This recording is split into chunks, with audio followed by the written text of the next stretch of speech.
I've already signed the divorce agreement. When are you free to go to the Civil Affairs Bureau? Lin Chunwan looked at the man before her, her tone as calm as if she were discussing what to eat today. The man behind the desk abruptly lifted his head, a flicker of shock flashing in his deep, dark eyes. He was Gu Shirshan, the youngest chief in the military district, always composed and self-controlled, yet now stunned by his wife's words. Chunwan, what did you say? Gu Shirshan put down the documents in his hand, his voice somewhat tense. Lin Chunwan gently placed the divorce agreement on his desk, a sarcastic smile curling on her red lips. I said, I agree to the divorce. Isn't that what you've always wanted? Gu Shirshan's face instantly darkened. He had indeed brought up divorce yesterday, but it was only meant to scare her, to make her back down and stop pestering him about his affair with Song Yuro. He never expected that Lin Chunwan would actually agree. Have you lost your mind? Gu Shirshan stood up abruptly, his tall frame exuding a sense of pressure. Lin Chunwan, do you even know what you're saying? Lin Chunwan looked at him indifferently, but inside, her emotions were churning. On this day in her past life, she had begged him not to divorce her, even kneeling on the ground and pleading for another chance. Back then, she believed that if she was humble enough and submissive enough, she could win back his heart. And what was the result? All she got was endless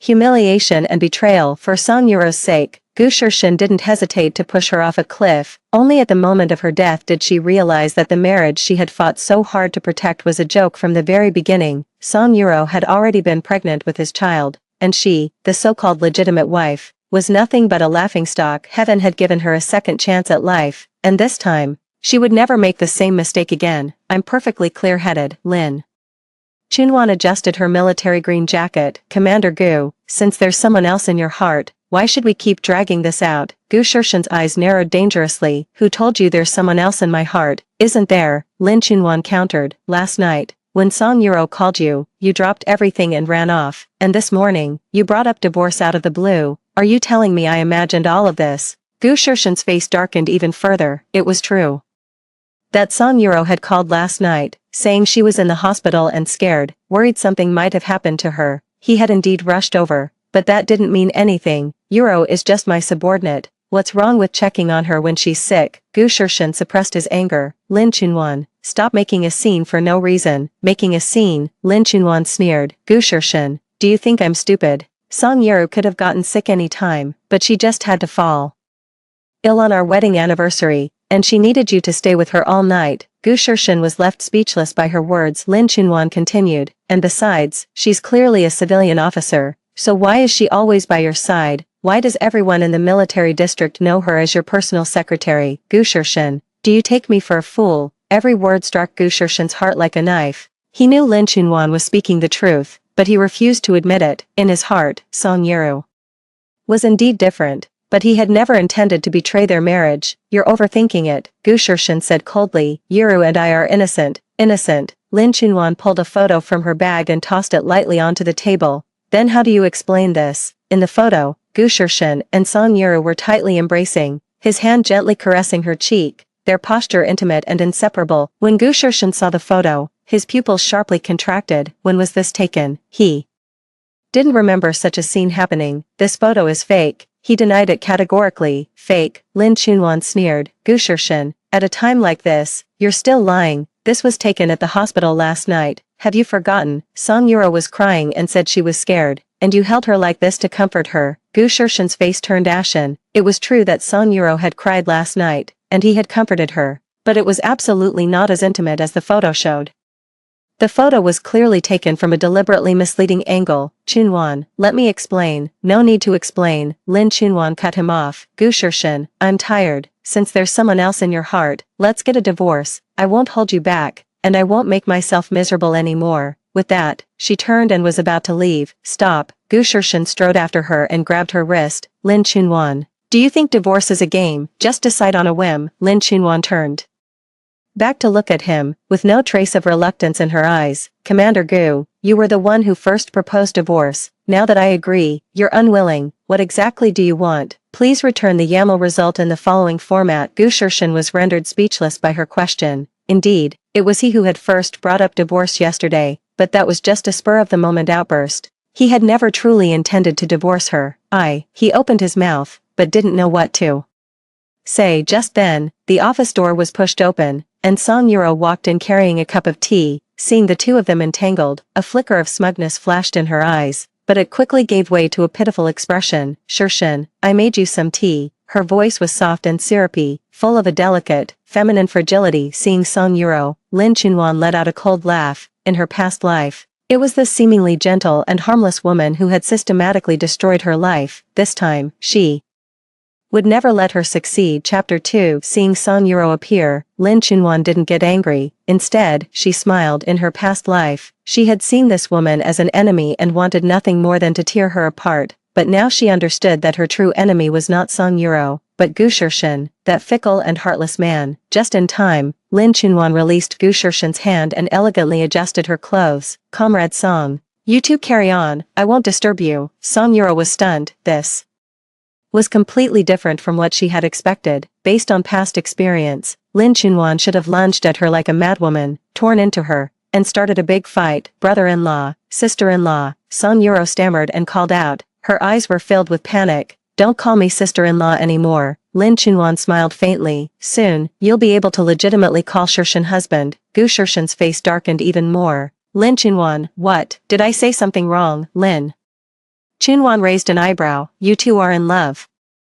And I, the lawful wife, am voluntarily stepping aside. You should be thanking me. Song Yuro's face turned pale as she quickly explained. Sister-in-law, you've misunderstood. There's nothing between Shirshin and me. We're innocent. Innocent, Lin Chunwan sneered, pulling another stack of photos from her bag. Are these innocent too? Photos were scattered all over the floor, each one showing intimate moments between Gu Shirshin and Song Yuro. Some were taken in the office, with Song Yuro leaning close to Gu Shirshin. Others were in the cafeteria, where the two sat facing each other, chatting and laughing, and there were even some at the entrance of the military dormitory, with Song Yuro tearfully tugging at Gu Shirshin's sleeve. Every photo told the story of an unusual relationship between them. Gu Shirshin looked at these photos, his expression turning extremely grim. When were these pictures taken? Why didn't he have any memory of them? Where did these photos come from? He asked in a deep voice. Why do you care where these photos came from? Lin Chunwan retorted. What matters is that they're all true, aren't they? Song Yuro looked at the photos on the floor, a flicker of panic flashing in her eyes. She had indeed deliberately staged these pictures, expecting Lin Chunwan to make a scene, which would make Gu Shirshin dislike her even more. Unexpectedly, Lin Chunwan remained so calm. Even taking the initiative to propose a divorce, this was definitely not the outcome she wanted. She went to such great lengths just to force Lin Chunwan out and take her place legitimately. If Lin Chunwan initiated the divorce, wouldn't that make her the homewrecker who broke up someone else's family? Sister-in-law, these photos must have been deliberately set up to frame us, Song Yuro said hastily. There's really nothing between me and Brother Shirshin. You can't get a divorce just because of this. Hearing Song Yuro's words, Lin Chunwan almost laughed out loud. In her past life, this woman hadn't said that at all. Back then, she had cried and claimed she loved Gu Shirshin so deeply that she begged Lin Chunwan to bless their love. Now, on the contrary, she was advising her not to get a divorce. Comrade Song, that's an interesting thing to say. Lin Chunwan looked at her with amusement. I'm divorcing my husband, and you're more anxious than I am. Who do you think you are? Song Yuro was left speechless, her face flushing red and pale by turns. Gu Shirshin watched Lin Chunwan, a sense of unprecedented panic rising in his heart. The usual Lin Chunwan, though prone to jealousy, had never been so sharp-tongued. Today, she was a completely different person, so calm that it frightened him. Chunwan, let's talk about this when we get home. Okay. He lowered his stance, his voice carrying a plea he had never used before. Go home. Lin Chunwan felt as if she had heard the funniest joke. Chief Gu, get this straight. We're about to get divorced. What home is there? With that, she bent down, picked up the divorce agreement from the floor, and placed it back in front of Gu Shirshin. I've signed everything I need to sign here. I don't want a single cent of the assets, and we don't have any children. It's clean and simple. Whenever you make up your mind, just go to the Civil Affairs Bureau to handle the procedures. She finished speaking and walked away without looking back. Only Gu Shirshin and Song Yuro remained in the office, the atmosphere unbearably awkward. Song Yuro stared at the divorce agreement on the table, a strange sense of panic rising in her heart. The situation had completely spiraled beyond her expectations. Shirshin, she called out cautiously. Get out, Gu Shirshin said coldly. Without even looking up, Song Yuro was startled by his icy tone, and tears instantly welled up in her eyes. Shirshin, how could you treat me like this? I was just concerned about you. I said get out. Gu Shirshin suddenly looked up, his eyes blazing with anger. Song Yuro, listen to me carefully, my affairs with my wife are none of your concern. Song Yuro had never seen him so furious before. Frightened, she stepped back a few paces, tears streaming down her face, but she was unwilling to leave just like that. Biting her lip, she pretended to be strong and said, Shurshin, I know you're in a bad mood right now, but your sister-in-law really misunderstood. There's nothing between us. You can't just throw these baseless accusations at me and, enough. Gu Shurshin stood up, his tall frame exuding a chilling aura. Song Yuro, I'll say this one last time, get out. Intimidated by his imposing presence, Song Yuro dared not say another word. She could only retreat, looking wronged and dejected. The office fell silent again. Gu Shurshin sat back down in his chair, staring at the divorce agreement on the desk, his heart a mix of conflicting emotions. He had never imagined that Lin Chunwan would be the one to initiate a divorce, let alone that she would be so resolute about it. He picked up the divorce agreement and read it carefully. Lin Chunwan's handwriting was neat and tidy, every character written with great care, showing no trace of hesitation. In the property division section, she had written no claims. In the child custody section, she had written no children. Simple and clear, clean and decisive, without any dragging or lingering. Looking at this divorce agreement, Gu Shurshin felt an unprecedented emptiness welling up in his heart. Chapter 3. After leaving the military compound, Lin Chunwan went straight back to the home she shared with Gu Shurshin. It was a 3-bedroom, 1-living-room apartment, simply decorated but cozy. Every piece of furniture, every ornament,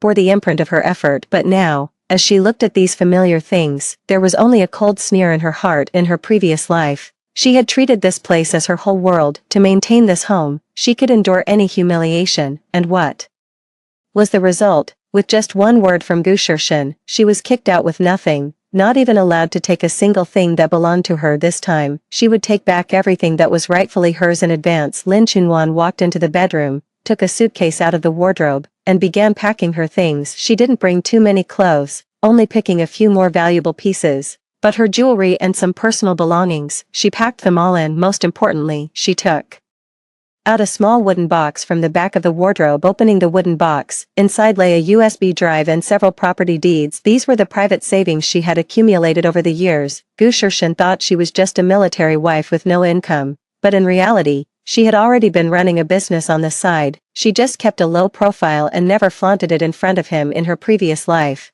all these things had gone to Song Yuro. This time, she was going to take everything back and leave Song Yuro with nothing.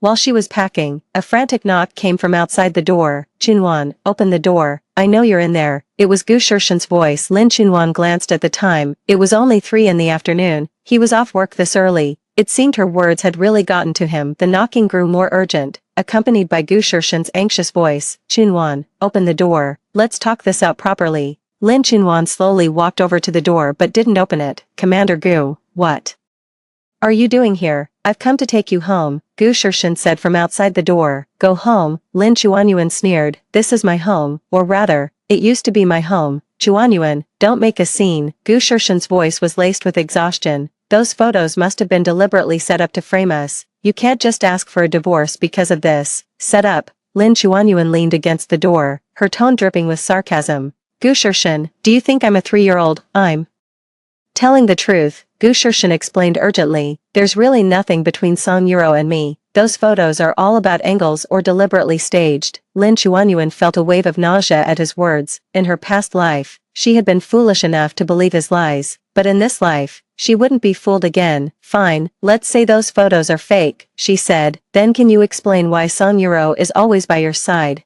Why does everyone in the military district think she's your personal secretary? Gu Shurshin was left speechless by her questions, and Lin Chuanyuan continued, why is it that every time I want to spend time alone with you, Song Yuro always finds some excuse to interrupt us? These were all facts that Gu Shurshin could not deny. The door was quiet for a moment. Then Gu Shurshin's deep voice came through. Chunwan, Yuro just needs my help with work, nothing more. Work. Lin Chunwan let out a scornful laugh. Gu Shurshin, do you really think I'm that stupid? Song Yuro is a military staff officer. Her work has nothing to do with you. What help does she need from you? Help her warm your bed. Lin Chunwan. Gu Shurshin was provoked by her words. How can you think that way? What I think doesn't matter, Lin Chunwan said calmly. What matters is that I don't want to continue this marriage anymore. Gu Gu Shirshin, let's get a divorce. There was another silence outside the door. After a long while, Gu Shirshin's voice came again, this time with an unprecedented plea. Chunwon, give me a chance, okay? I promise I'll never let Song Yuro appear in front of us again. Hearing this, Lin Chunwon sneered inwardly. He had made the same promise in her past life, and what happened? The very next day, Song Yuro showed up again, and this time she was pregnant. Gu Shirshin, I don't care about your promises, she said coldly. There's nothing left to discuss between us. Chunwon, also. Lin Chunwon interrupted him, you'd better keep your Song Yuro in check. If she dares to show up in front of me again, I can't guarantee what I'll do to her. After saying this, the room fell silent once again. Gu Shirshin stood outside the door for a long time, and finally had no choice but to leave helplessly. Lin Chunwon only breathed a sigh of relief when she heard the footsteps fading away. She continued packing, putting all the important items into her suitcase. After finishing packing, she picked up her phone and dialed a number. Hello, attorney Wang. It's me, Lin Chunwon. A middle-aged man's voice came through the phone. Ms. Lin, is there anything I can help you with? I want a divorce, Lin Chunwon said bluntly. Please prepare the relevant legal documents for me. Lawyer Wang was taken aback. Ms. Lin, you and Commander Gu are getting a divorce. Yes, Lin Chunwon's tone was very calm. I hope to go through the procedures as soon as possible. Alright, I understand. Lawyer Wang quickly composed himself. Are you free to come over now? We need to discuss the details in depth. Okay, I'll be right there. After hanging up, Lin Chunwon dragged her suitcase and left the place she once thought was home. She didn't look back, her steps firm this time. She was determined to completely leave the past behind. Chapter 4. Wang Law Firm was located in an office building in the city center, with a simple yet professional decor. When Lin Chunwon pushed the door open, Lawyer Wang was already waiting for her. He was a middle-aged man in his 40s, wearing glasses, and looked quite experienced. Ms. Lin, please have a seat. Lawyer Wang stood up to greet her. You look well, not like someone about to get a divorce. Lin Chunwon sat down on the sofa and gave a faint smile. For me, divorce is a relief, so of course I look well. Hearing this, Lawyer Wang was somewhat surprised. In his impression, Lin Chunwon was supposed to be a gentle military wife, but today she seemed completely different. So, what is the reason for your divorce from Commander Gu? He took out his notebook, ready to take notes. The relationship has broken down, and the marriage can no longer be sustained. Lin Chuanyuan replied succinctly. Could you be more specific? Lawyer Wang continued to ask. Lin Chuanyuan took out the photos from her bag and placed them on the table. Is this specific enough? Lawyer Wang glanced at the photos and frowned slightly. Can these photos be used as evidence? Of course they can. Lin Chuanyuan pulled out a voice recorder from her bag. There's also a recording here, where Song Yuro personally admitted her relationship with Gu Shirshin. She pressed the play button, and Song Yuro's soft, sweet voice came from the recorder. Shirshin, I know I shouldn't have fallen in love with you, but I can't help myself. You and your sister-in-law are only married in name. The one you truly love in your heart is me, isn't it? Then came Gu Shirshin's voice. Though somewhat hesitant, he still said, Yuro, you know we can't. I know, but I can wait. Song Yuro's voice was choked with tears. As long as you have me in your heart, I'm willing to wait. After the recording finished playing, Lawyer Wang's expression turned serious. Ms. Lin, this evidence is indeed very compelling. However, I must remind you that a military personnel's divorce requires the consent of the military unit. I know. Lin Chunwon nodded. That's why I need you to help me handle these procedures. Lawyer Wang nodded, then asked, do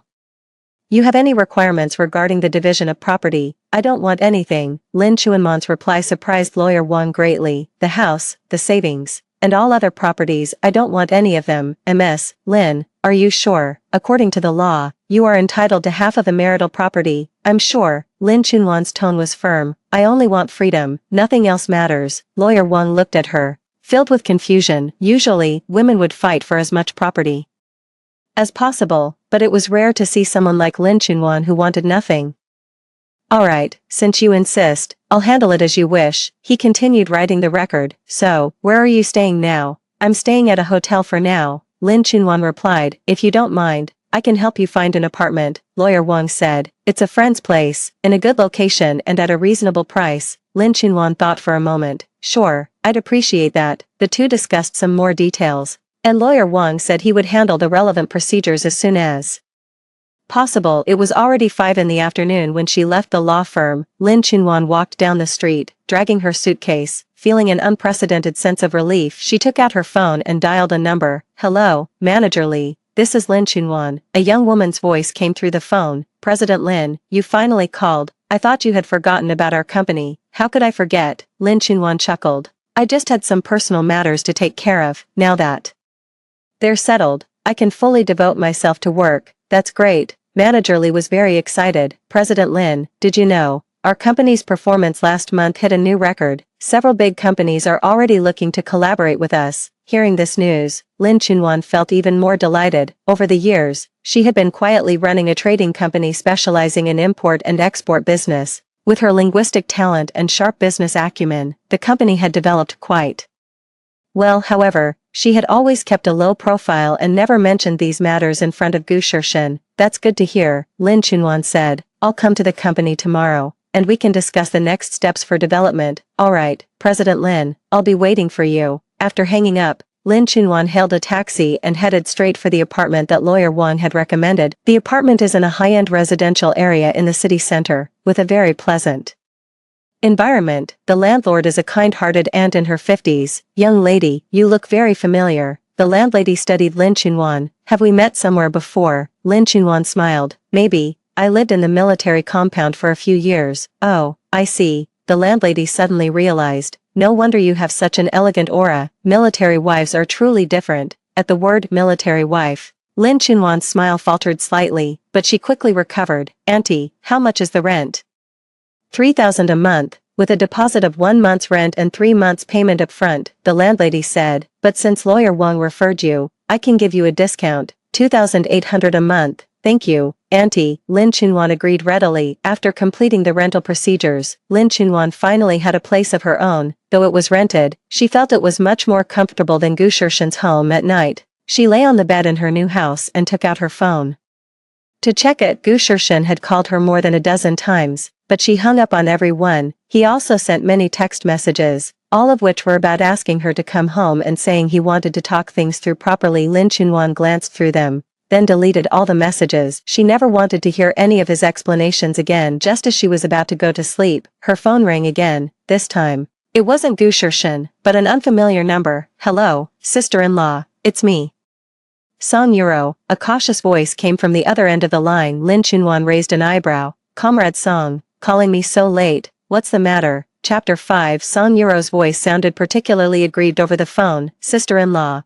I want to meet and talk with you. Is that okay?" "Talk about what?" Lin Chunwan's tone was flat, completely devoid of the hysterical anger from her previous life. This calmness made Song Euro uneasy. According to her plan, Lin Chunwan should have already broken down by now, so why was she so composed instead? "I want to explain my relationship with Brother Shirshin to you," Song Euro said. "Those photos really aren't what you think. It's all a misunderstanding." "Explain," Lin Chunwan sneered. "Comrade Song, do you think there's still any need for an explanation?" Song Euro grew anxious. "Sister-in-law, you can't divorce Brother Shirshin over these misunderstandings. You're husband and wife. You should trust each other." Hearing this, Lin Chunwan almost burst out laughing. This woman's acting was as clumsy as ever. "Comrade Song, I'm curious," Lin Chunwan said teasingly. "Why are you more anxious than I am about my divorce from my husband?" I do care about you all," Song Euro stammered. Concerned, Lin Chunwan's tone grew colder. "An outsider concerning themselves with someone else's marital relationship, that's not appropriate, is it?"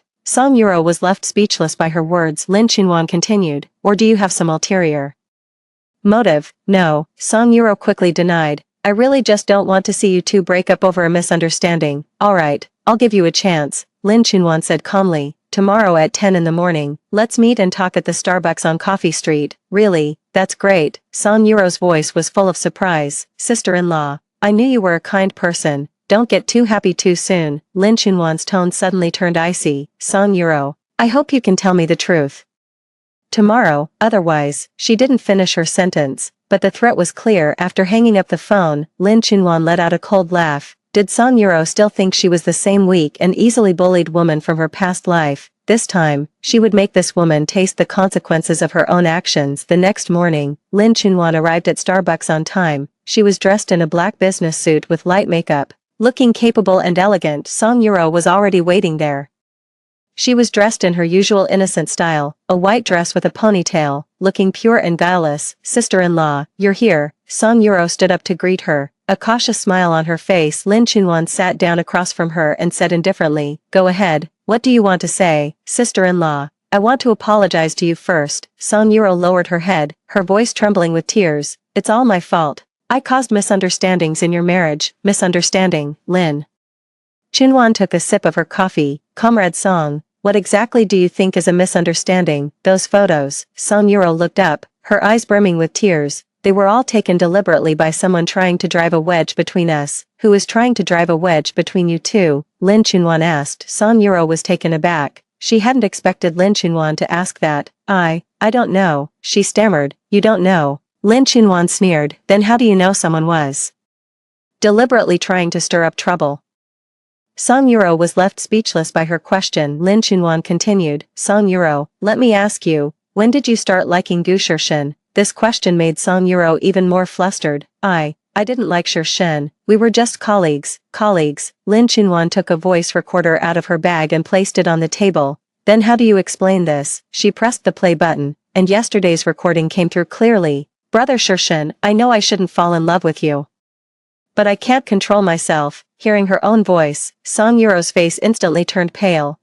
What's going on here? She asked in a trembling voice. Your own words, don't you remember? Lin Chunwan looked at her with a half-smile. Impossible. When did I ever say these things? Song Yuro shook her head frantically. Lin Chunwan pressed again and played another recording. Sister-in-law, I beg you, please let Shirshen go. I really love him, and I'm willing to do anything as long as you can make it happen for us. This was what Song Yuro had said on the phone last night. Upon hearing this, Song Yuro was completely stunned. That's impossible. I didn't say any of those things last night. Is that so? Lin Chunwan put away the voice recorder. Then what did you say to me on the phone last night? Song Yuro thought back to the content of their call last night, and indeed, none of the words in the recording were there. But the recording was clearly her voice. What was going on? Watching her confused expression, Lin Chunwan sneered inwardly. These recordings were not from last night, they were from her previous life. Back then, Song Yuro had knelt before her, crying and begging her to give Gu Shirshen up. She hadn't expected these recordings to come in handy in this life as well. Song Yuro, are you still going to make excuses now? Lin Chunwan asked coldly. Song Yuro was completely panicked. She didn't understand how these recordings came to be, but it was indeed her voice speaking. Sister-in-law, I can explain, she said hurriedly. No need to explain. Lin Chunwan stood up. Song Yuro, I'll warn you one last time, stay far away from Gu Shirshen, otherwise, these recordings will appear in front of everyone in the military district. With that, she picked up her bag and was about to leave. Wait, Song Yuro quickly grabbed her. Sister-in-law, listen to me. Lin Chunwan turned around, her eyes as cold as a knife. Let go. Song Yuro was frightened by her gaze and involuntarily released her hand. Mark my words. Lin Chunwan gave her one last look. This is your final chance. Chapter 6. After leaving the cafe, Lin Chunwan went straight to her own company. Lin's Trading Co., Ltd., was located on the 18th floor of a commercial building in the city center. The office space was not large, but it was tastefully decorated. The company primarily engaged in import and export trade, with fewer than 20 employees, but each one was an elite. President Lin, the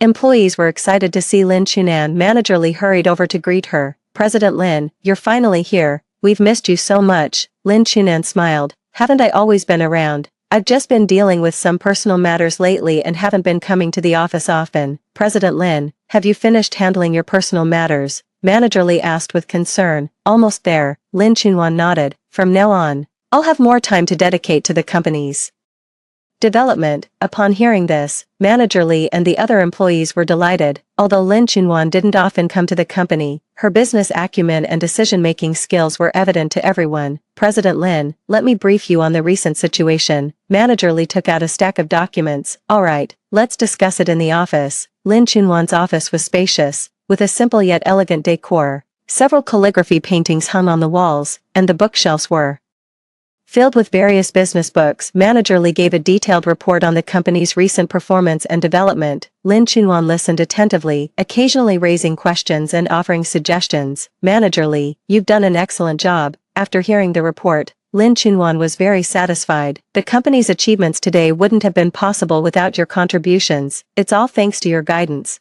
President Lin, Manager Lee said modestly. By the way, Lin.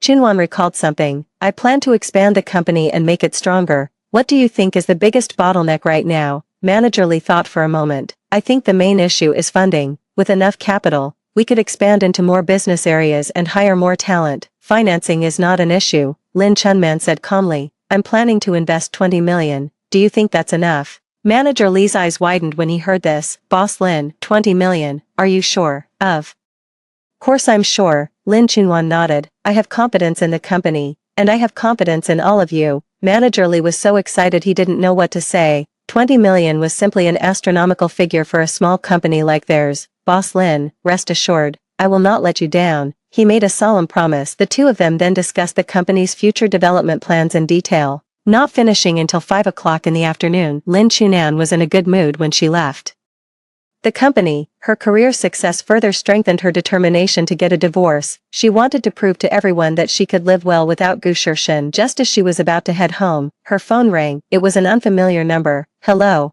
Ms. Lin, this is Lawyer Wang, came the voice on the other end. I have good news for you. The divorce agreement has been sent to Commander Gu, and he has already signed it. Lin Chunan was stunned. He signed it? Yes, said Lawyer Wang, and it was very fast. It was delivered this morning, and he signed it this afternoon. It seems Commander Gu is also in favor of this divorce. Hearing this news, Lin Chunan felt a mix of emotions. She had thought Gu Shirshin would at least hesitate for a while, but she never expected him to sign it so quickly. What should we do next? She asked. Please come to the Civil Affairs Bureau at 9 tomorrow morning, and we'll handle the final procedures, Lawyer Wang said. Once that's done, you'll be completely free. Okay, I understand. After hanging up the phone, Lin Chunwan stood on the street, her emotions too complex to describe. From the decision to divorce until now, only a few short days had passed, and everything had gone so smoothly. Gu Shirshin's quick signing gave her an indescribable sense of loss. Perhaps, in his heart, she really didn't matter at all. Just as she was thinking, another call came in this time.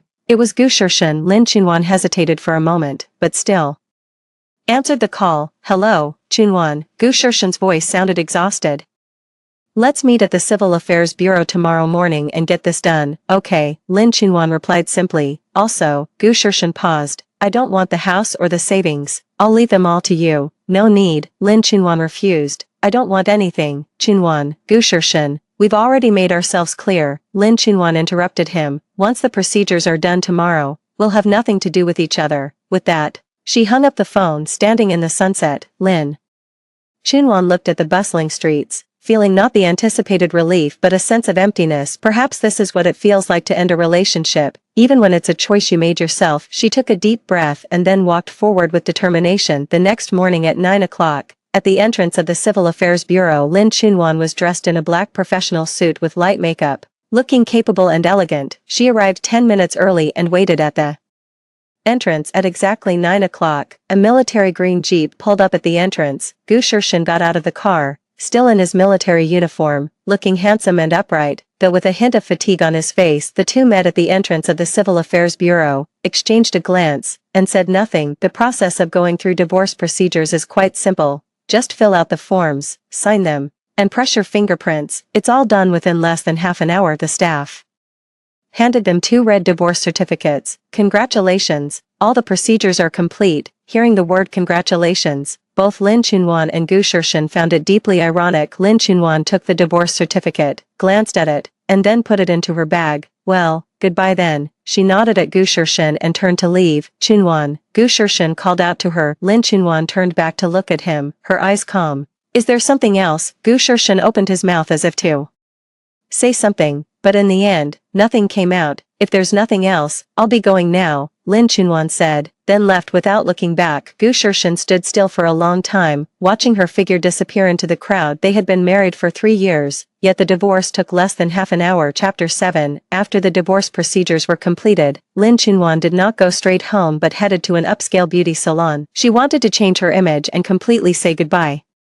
to her past self. Miss, what hairstyle would you like? The stylist asked. Lin Chunwan looked at herself in the mirror. Her waist-length hair was what Gu Shirshin loved most. He had once said her long hair was beautiful and told her never to cut it short. Cut it all off, make it short, she said without hesitation. The stylist was taken aback. Miss, are you sure? Your long hair is so beautiful. it would be a shame to cut it, I'm sure. Lin Chunwan replied firmly, the shorter, the better. 3 hours later, Lin Chunwan walked out of the beauty salon, looking completely transformed. She got a chic short haircut and dyed it a subtle chestnut color, paired with her delicate features and professional attire. She looked intellectual and elegant, exuding more of a strong, independent woman vibe than before. When passing by the shopping mall, she bought herself several new sets of clothes again, all of which were professional attire. The colors were mainly black, gray, and white, looking professional and having an air of authority. It was already 4 o'clock in the afternoon when she returned to the apartment. Lin Chunchun looked at herself in the mirror, nodded with satisfaction. This was exactly the way she wanted to be: independent, confident, and not relying on anyone. Just as she was about to take a break, the doorbell rang. She walked to the door, peered through the peephole, and saw a strange woman. "Who are you looking for?" she asked through the door. "Excuse me, are you Ms. Lin Chunwan? I'm Song Yuro." Song Yuro's voice came from outside the door. Lin Chuan gave a cold laugh. This woman was really persistent, even finding her way here. She opened the door and saw Song Yuro standing at the entrance, holding a fruit basket in her hand. "How do you know I live here?" Lin Chuan asked bluntly. Song Yuro's face looked a little unnatural. "I asked several people before I found out the truth. Is there something you need?" Lin Chuan showed no intention of inviting her in. "Sister-in-law, no, Ms. Lin," Song Yuro corrected herself. "I heard that you and brother Shirshin have already divorced, and I wanted to come and apologize to you." "Apologize?" Lin Chuan found it amusing. "What for?" "It's all because of me that you and brother Shirshin ended up separating." Song Yuro's eyes filled with tears. "I really didn't expect things to turn out this way." Watching her put on this hypocritical act, Lin Chunwan felt a wave of disgust rise within her. "Song Yuro, haven't you acted enough?" she said coldly. Song Yuro was taken aback. "Ms. Lin, what do you mean? Do you think I can't see through it?" Lin Chunwan looked her up and down. "You didn't come here today to apologize at all. You came to show off. You want to tell me that you've won, don't you?" Caught off guard by her words, Song Yuro's expression shifted slightly, but she quickly put on a hurt look. "Ms. Lin, you've misunderstood. I really just wanted to apologize." "Is that so?" Lin Chunwan took out her phone from her bag. "Then I'll call Gu Shirshin right now and tell him you came to see me. What do you think?" Hearing this, Song Yuro immediately panicked. "No," she hurriedly tried to stop her, but it was too late. Lin Chunwan had already pressed the dial button. The phone was answered quickly, and Gu Shirshin's weary voice came through. "Hello, Gu Shirshin, your Song Yuro came to my place." Lin Chunwan got straight to the point. "You'd better keep her in check and stop her from bothering me." There was a few seconds of silence on the other end of the line, followed by Gu Shirshin's stern voice. "Yuro is with you?" "Yes, right at my door." Lin Chunwan glanced at Song Yuro, whose face had turned pale. "I don't want to get involved in your affairs, but if she comes to harass me again, I'll call the police." "I'll be right there," Gu Shirshin said and hung up. Hearing this, Song Yuro panicked completely. "Ms. Lin, how could you do this?" "I just wanted to." "Wanted to what?" Lin Chunwan interrupted her. "Wanted to see how miserable I am. Wanted to flaunt your victory." "Song Yuro, you underestimate me." "I didn't." Song Yuro tried to defend herself. "No," Lin Chunwan sneered. "Then explain how you know my address. And why did you come all this way to find me?" Song Yuro was left speechless. "And another thing," Lin Chunwan continued, "did you think I'd be miserable after the divorce? Let me tell you, I'm doing better than ever." She pointed to her new hairstyle and clothes. "See this? This is what freedom feels like." Song Yuro looked at Lin Chunwan, a sense of unease rising within her. This woman was nothing like she had imagined. Instead of being broken by the divorce, she seemed even more confident. "Ms. Lin," she started to say, but footsteps could be heard from downstairs. Soon, Gu Shirshin appeared at the top of the stairs. His face darkened the moment he saw Song Yuro. "Yuro, what are you doing here?" His voice was cold. Song Yuro immediately put on a pitiful expression when she saw him. "Brother Shirshin, I just wanted to apologize to Ms. Lin." "Apologize?" Gu Shirshin sneered. "What do you have to apologize for?" Song Yuro was frightened by his attitude, and tears streamed down her face. "Brother Shirshin, why are you treating me like this?" "How am I treating you?" Gu Shirshin's face grew even colder. "Song Yuro, I warn you, don't come harassing Chunwan again, or else don't blame me for being rude." Lin Chunwan watched this scene without any emotion. In her past life, she would have been heartbroken over Gu Shirshin defending Song Yuro, but now she just found them ridiculous. "Don't drag me into your love-hate drama," she said indifferently. don't come looking for me again." With that, she closed the door, shutting both of them out. Chapter 8. From outside the door came Song Yuro's aggrieved sobs and Gu Shirshen's low voice, but Lin Chunwan didn't want to hear any of it. She put on her headphones and began handling company documents. It felt so good to be free, no longer wasting time on those tedious emotional entanglements. The next day, when Lin Chunwan went to the company, she unexpectedly ran into an acquaintance in the elevator. President Lin Chuanyuan turned around and saw a man in his 30s, dressed in a sharp suit and very handsome. She thought for a moment and recognized him. Mr. Chen. This was Chen Lin, her former college classmate, now the general manager of an investment company. They had a good relationship in college but rarely kept in touch after graduation. "It really is you." Chen Lin was delighted. "I saw you just now and thought I might have mistaken you for someone else. You've changed so much." "Really?" Lin Chunwan touched her short hair. "Maybe it's just a change in hairstyle." "It's not just the hairstyle." Chen Lin studied her carefully. "I feel like your whole aura has changed. You're more confident." The elevator reached the 18th floor, and Lin Chunwan was about to get off. "Is this floor where your company is?"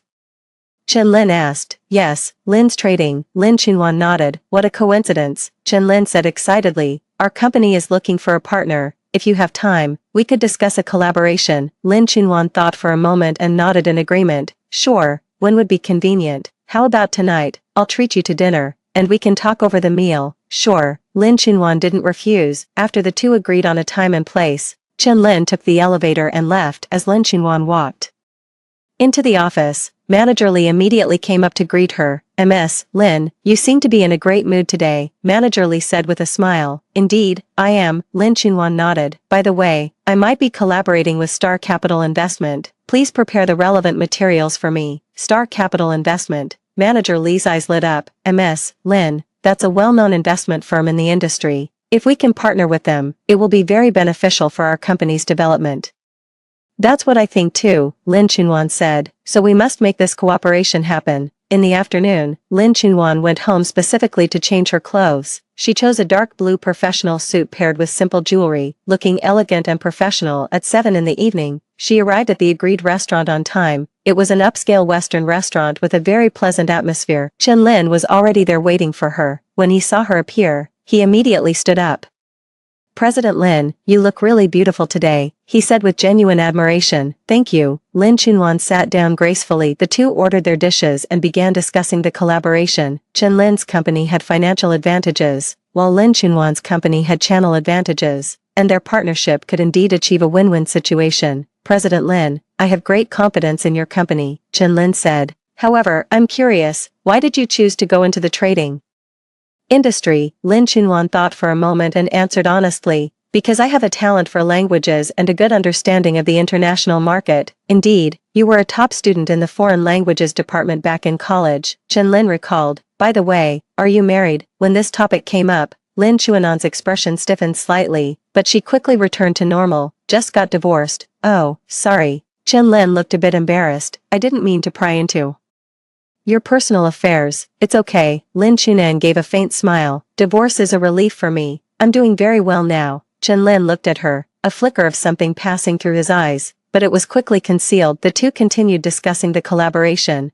and the atmosphere was harmonious. Just as they were getting into a lively conversation, two familiar figures appeared at the restaurant entrance. It was Gu Shirshen and Song Yuro. Lin Chunan frowned when she saw them. Why were these two here? Gu Shirshen had obviously seen her too, and his expression immediately changed. His gaze swept back and forth between Lin Chunan and Chen Lin, a flicker of something passing through his eyes. "Chunwan." He walked over, his tone somewhat unnatural. Lin Chunwan looked up at him, her tone calm. "Mr. Gu." Noticing her address, Gu Shirshen's face turned even darker. She used to call him Shirshen, but now she was calling him Mr. Gu, so distant. "Are you discussing something?" He glanced at Chen Lin. "Yes, work matters," Lin Chunwan replied simply, then introduced him to Chen Lin. "This is my ex-husband, Gu Shirshen." The word ex-husband made Gu Shirshen's face turn livid. Chen Lin stood up politely. "Hello, I'm Chen Lin." Gu Shirshen nodded coldly without extending his hand. The atmosphere became a bit awkward. Song Yuro walked over at that moment. When she saw Lin Chunwan's new look,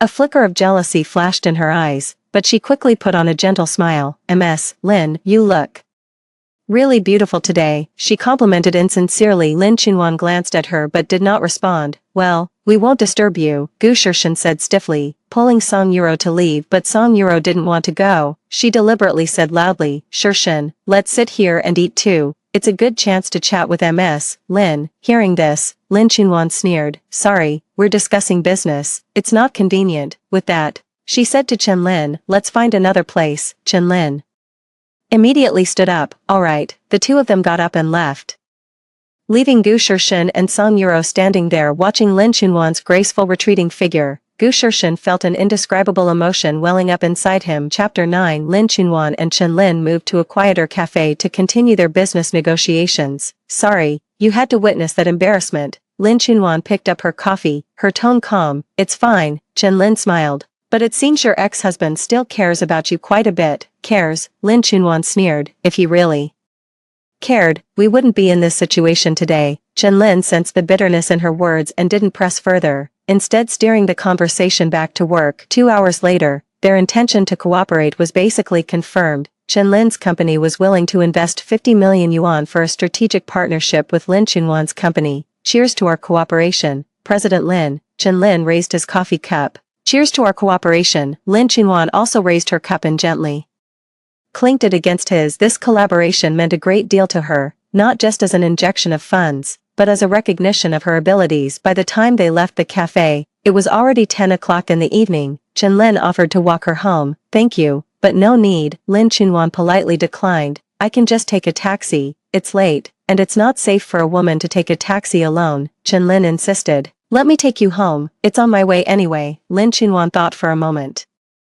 and didn't refuse again. Chen Lin's car was a black Mercedes-Benz, understated yet tasteful. In the car, they chatted about light topics. Chen Lin was talkative and humorous, which put Lin Chunwan in a good mood. When they arrived at the entrance of the residential area, Lin Chunwan prepared to get out of the car. President Lin, Chen Lin called out to her, if you don't mind, we could watch a movie together this weekend. Purely as friends. Lin Chunwan paused. She could tell that Chen Lin had feelings for her, but she had just gotten divorced and wasn't ready to think about romance yet. President Chen, thank you for the invitation, she said politely, but I've just gone through a divorce, and I want to focus on work for now. Chen Lin was a bit disappointed but quickly composed himself. I understand, but if you change your mind, feel free to contact me anytime. Okay, thank you. Lin Chunwan nodded and got out of the car, watching her figure disappear into the neighborhood. Chen Lin sat in the car for a while, then started the engine and drove away. Lin Chunwan returned home, took a shower, changed into comfortable pajamas, and lay on the sofa watching TV. This was the first time she had felt truly relaxed since her divorce. No one urged her to come home, no one questioned her whereabouts, and no one got jealous because she talked to other men. The feeling of freedom was wonderful. As she was watching TV, her phone rang. It was an unfamiliar number. Hello, Ms. Lin, this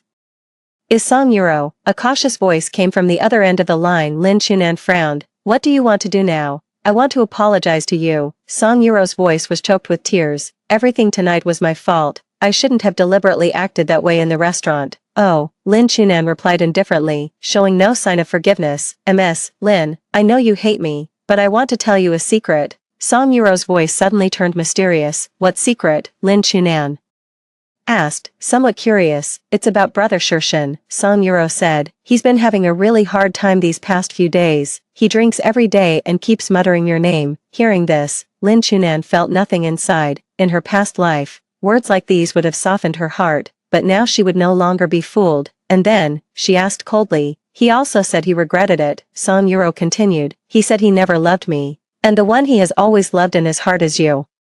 Song Yuro, haven't you had enough of your act? Lin Chunwan finally couldn't hold back. Do you think you can fool me with such a clumsy lie? Everything I said is true, Song Yuro quickly explained. Brother Shirshin really regrets it, and he wants to win you back. So what? Lin Chunwan sneered. I don't love him anymore. These words left Song Yuro stunned. She had thought that upon hearing this, Lin Chunwan would soften and consider getting back together with Gu Shirshin, allowing her to continue playing the victim. Unexpectedly, Lin Chunwan said she didn't love him anymore. Have you stopped loving Shirshin? She asked in disbelief. That's right, I don't love him anymore, Lin Chunwan replied without hesitation. Now I only love myself. With that, she hung up the phone and then blocked Song Yuro's number. Lying on the sofa, Lin Chunwan stared at the ceiling, her heart at peace. She truly no longer loved Gu Shirshin, having endured the betrayal and hurt of her past life.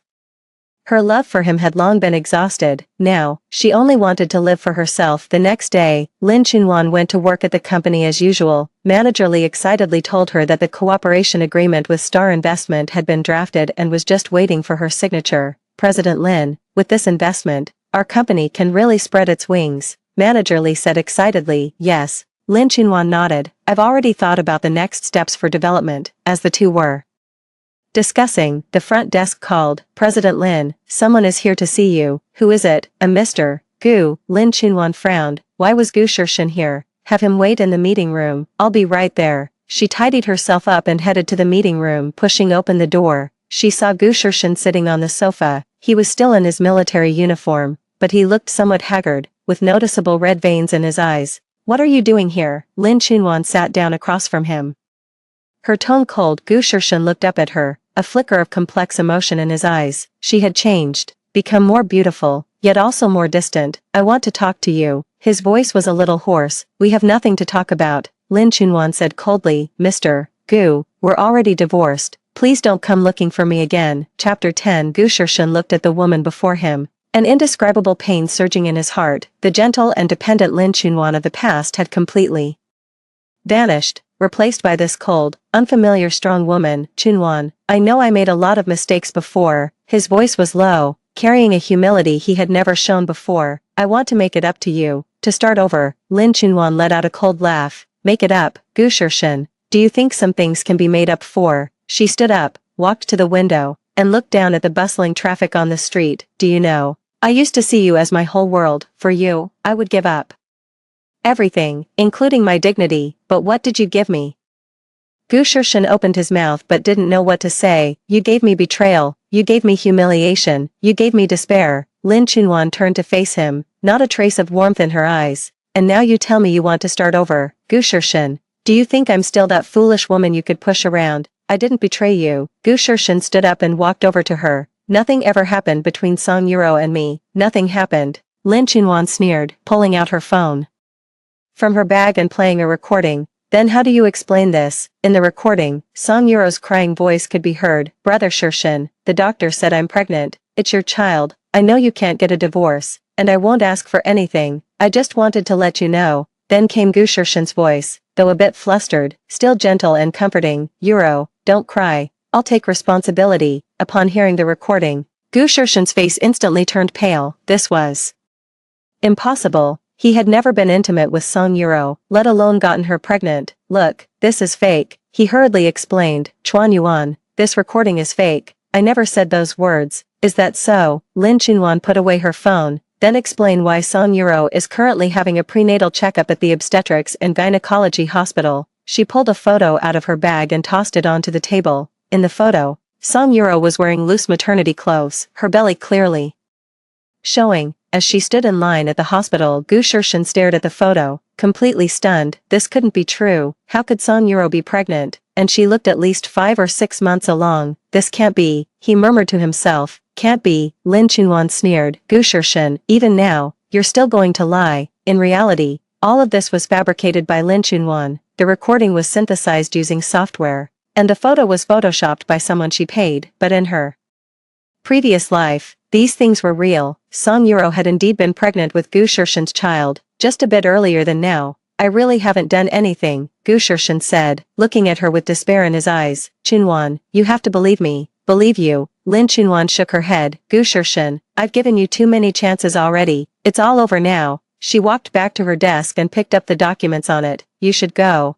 I have work to deal with. Chunwan, Gu Shirshin tried to say something more. Security. Lin Chuan pressed the intercom. Please escort this gentleman out. Soon, 2 security guards walked in. Sir, please leave, the security guard said politely but firmly. Gu Shirshin glanced at Lin Chuan, who didn't even look up, focused on the documents in her hands as if he didn't exist. He had no choice but to leave helplessly. Lin Chuan only looked up after hearing the footsteps fade away. She gazed out the window, feeling not the anticipated satisfaction, but a sense of emptiness. The revenge was complete, yet she felt no fulfillment. Perhaps true happiness lies not in revenge, but in living one's own life well. A month later, Lin Chunwan's company grew rapidly thanks to the capital injection from Starry Investment. She leased the entire 20th floor as office space. and the number of employees increased to over 100. She herself was named Most Promising Female Entrepreneur of the Year by a business magazine and even appeared on its cover. One day, while she was processing documents in her office, Manager Lee knocked and entered. "President Lin, I have some good news for you," Manager Lee said excitedly. "Our company has been selected to participate in next month's International Trade Fair, the highest-level exhibition in the industry." "Really?" Lin Chunwan was also delighted. "This is of great significance to our company's development." "Yes." Manager Lee nodded. "And the organizers have also invited you to attend the opening ceremony as a guest." Lin Chunwan nodded with satisfaction. Everything was moving in a positive direction. Just as they were talking, the front desk called again. "President Lin, someone is downstairs looking for you." "Who is it?" "An officer, who says he's your friend." The front desk's tone was a bit odd. Lin Chunwan frowned. Apart from Gu Shirshin, she didn't know many officers. "Let him come up." A few minutes later, a knock came at the office door. Lin Chuanyuan thought it was Gu Shirshin, but instead, a middle-aged military officer she didn't recognize walked in. "You must be MS, Lin Chuanyuan." The officer saluted. "I am Director Zhang from the Military Regions Commission for Discipline Inspection." Lin Chuanyuan stood up.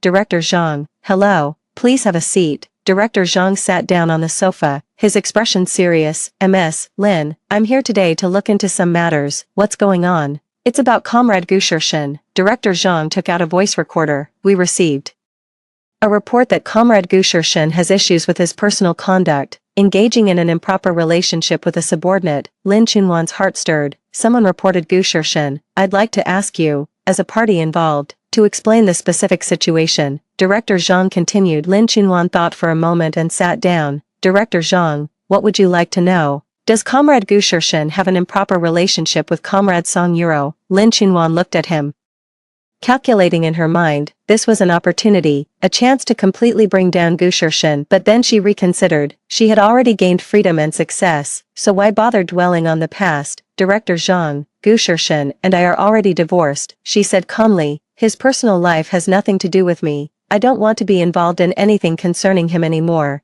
Director Zhang was somewhat surprised. "MS, Lin, are you sure? If there is any relevant evidence." "There isn't." Lin Chunwan interrupted him. "Director Zhang, I just want to focus on my own career now. Let the past be the past." Looking at the blue sky outside the window, Lin Chunwan felt a sense of peace in her heart. She finally understood that true victory is not about defeating others, but about becoming a better version of oneself. From now on, she would live for herself, living out the brilliant life that belonged to Lin Chunwan. The end. Story 2. I worked as Miles's secretary for 7 years and was his secret lover for 9 years, until one day when I woke up in his bed at the age of 29, he said to me, "Keep April free for my wedding." I froze on the spot, my eyes turning red. He chuckled. "You don't think I'm going to marry you, do you?" I asked him. "Then, what am I to you?" He pulled me into his arms and comforted me. "You know what kind of people the family are. If you married in, you'd surely be picked on and wronged. It's more comfortable to keep you outside, and it's also for your protection. Be good, it's just a business alliance.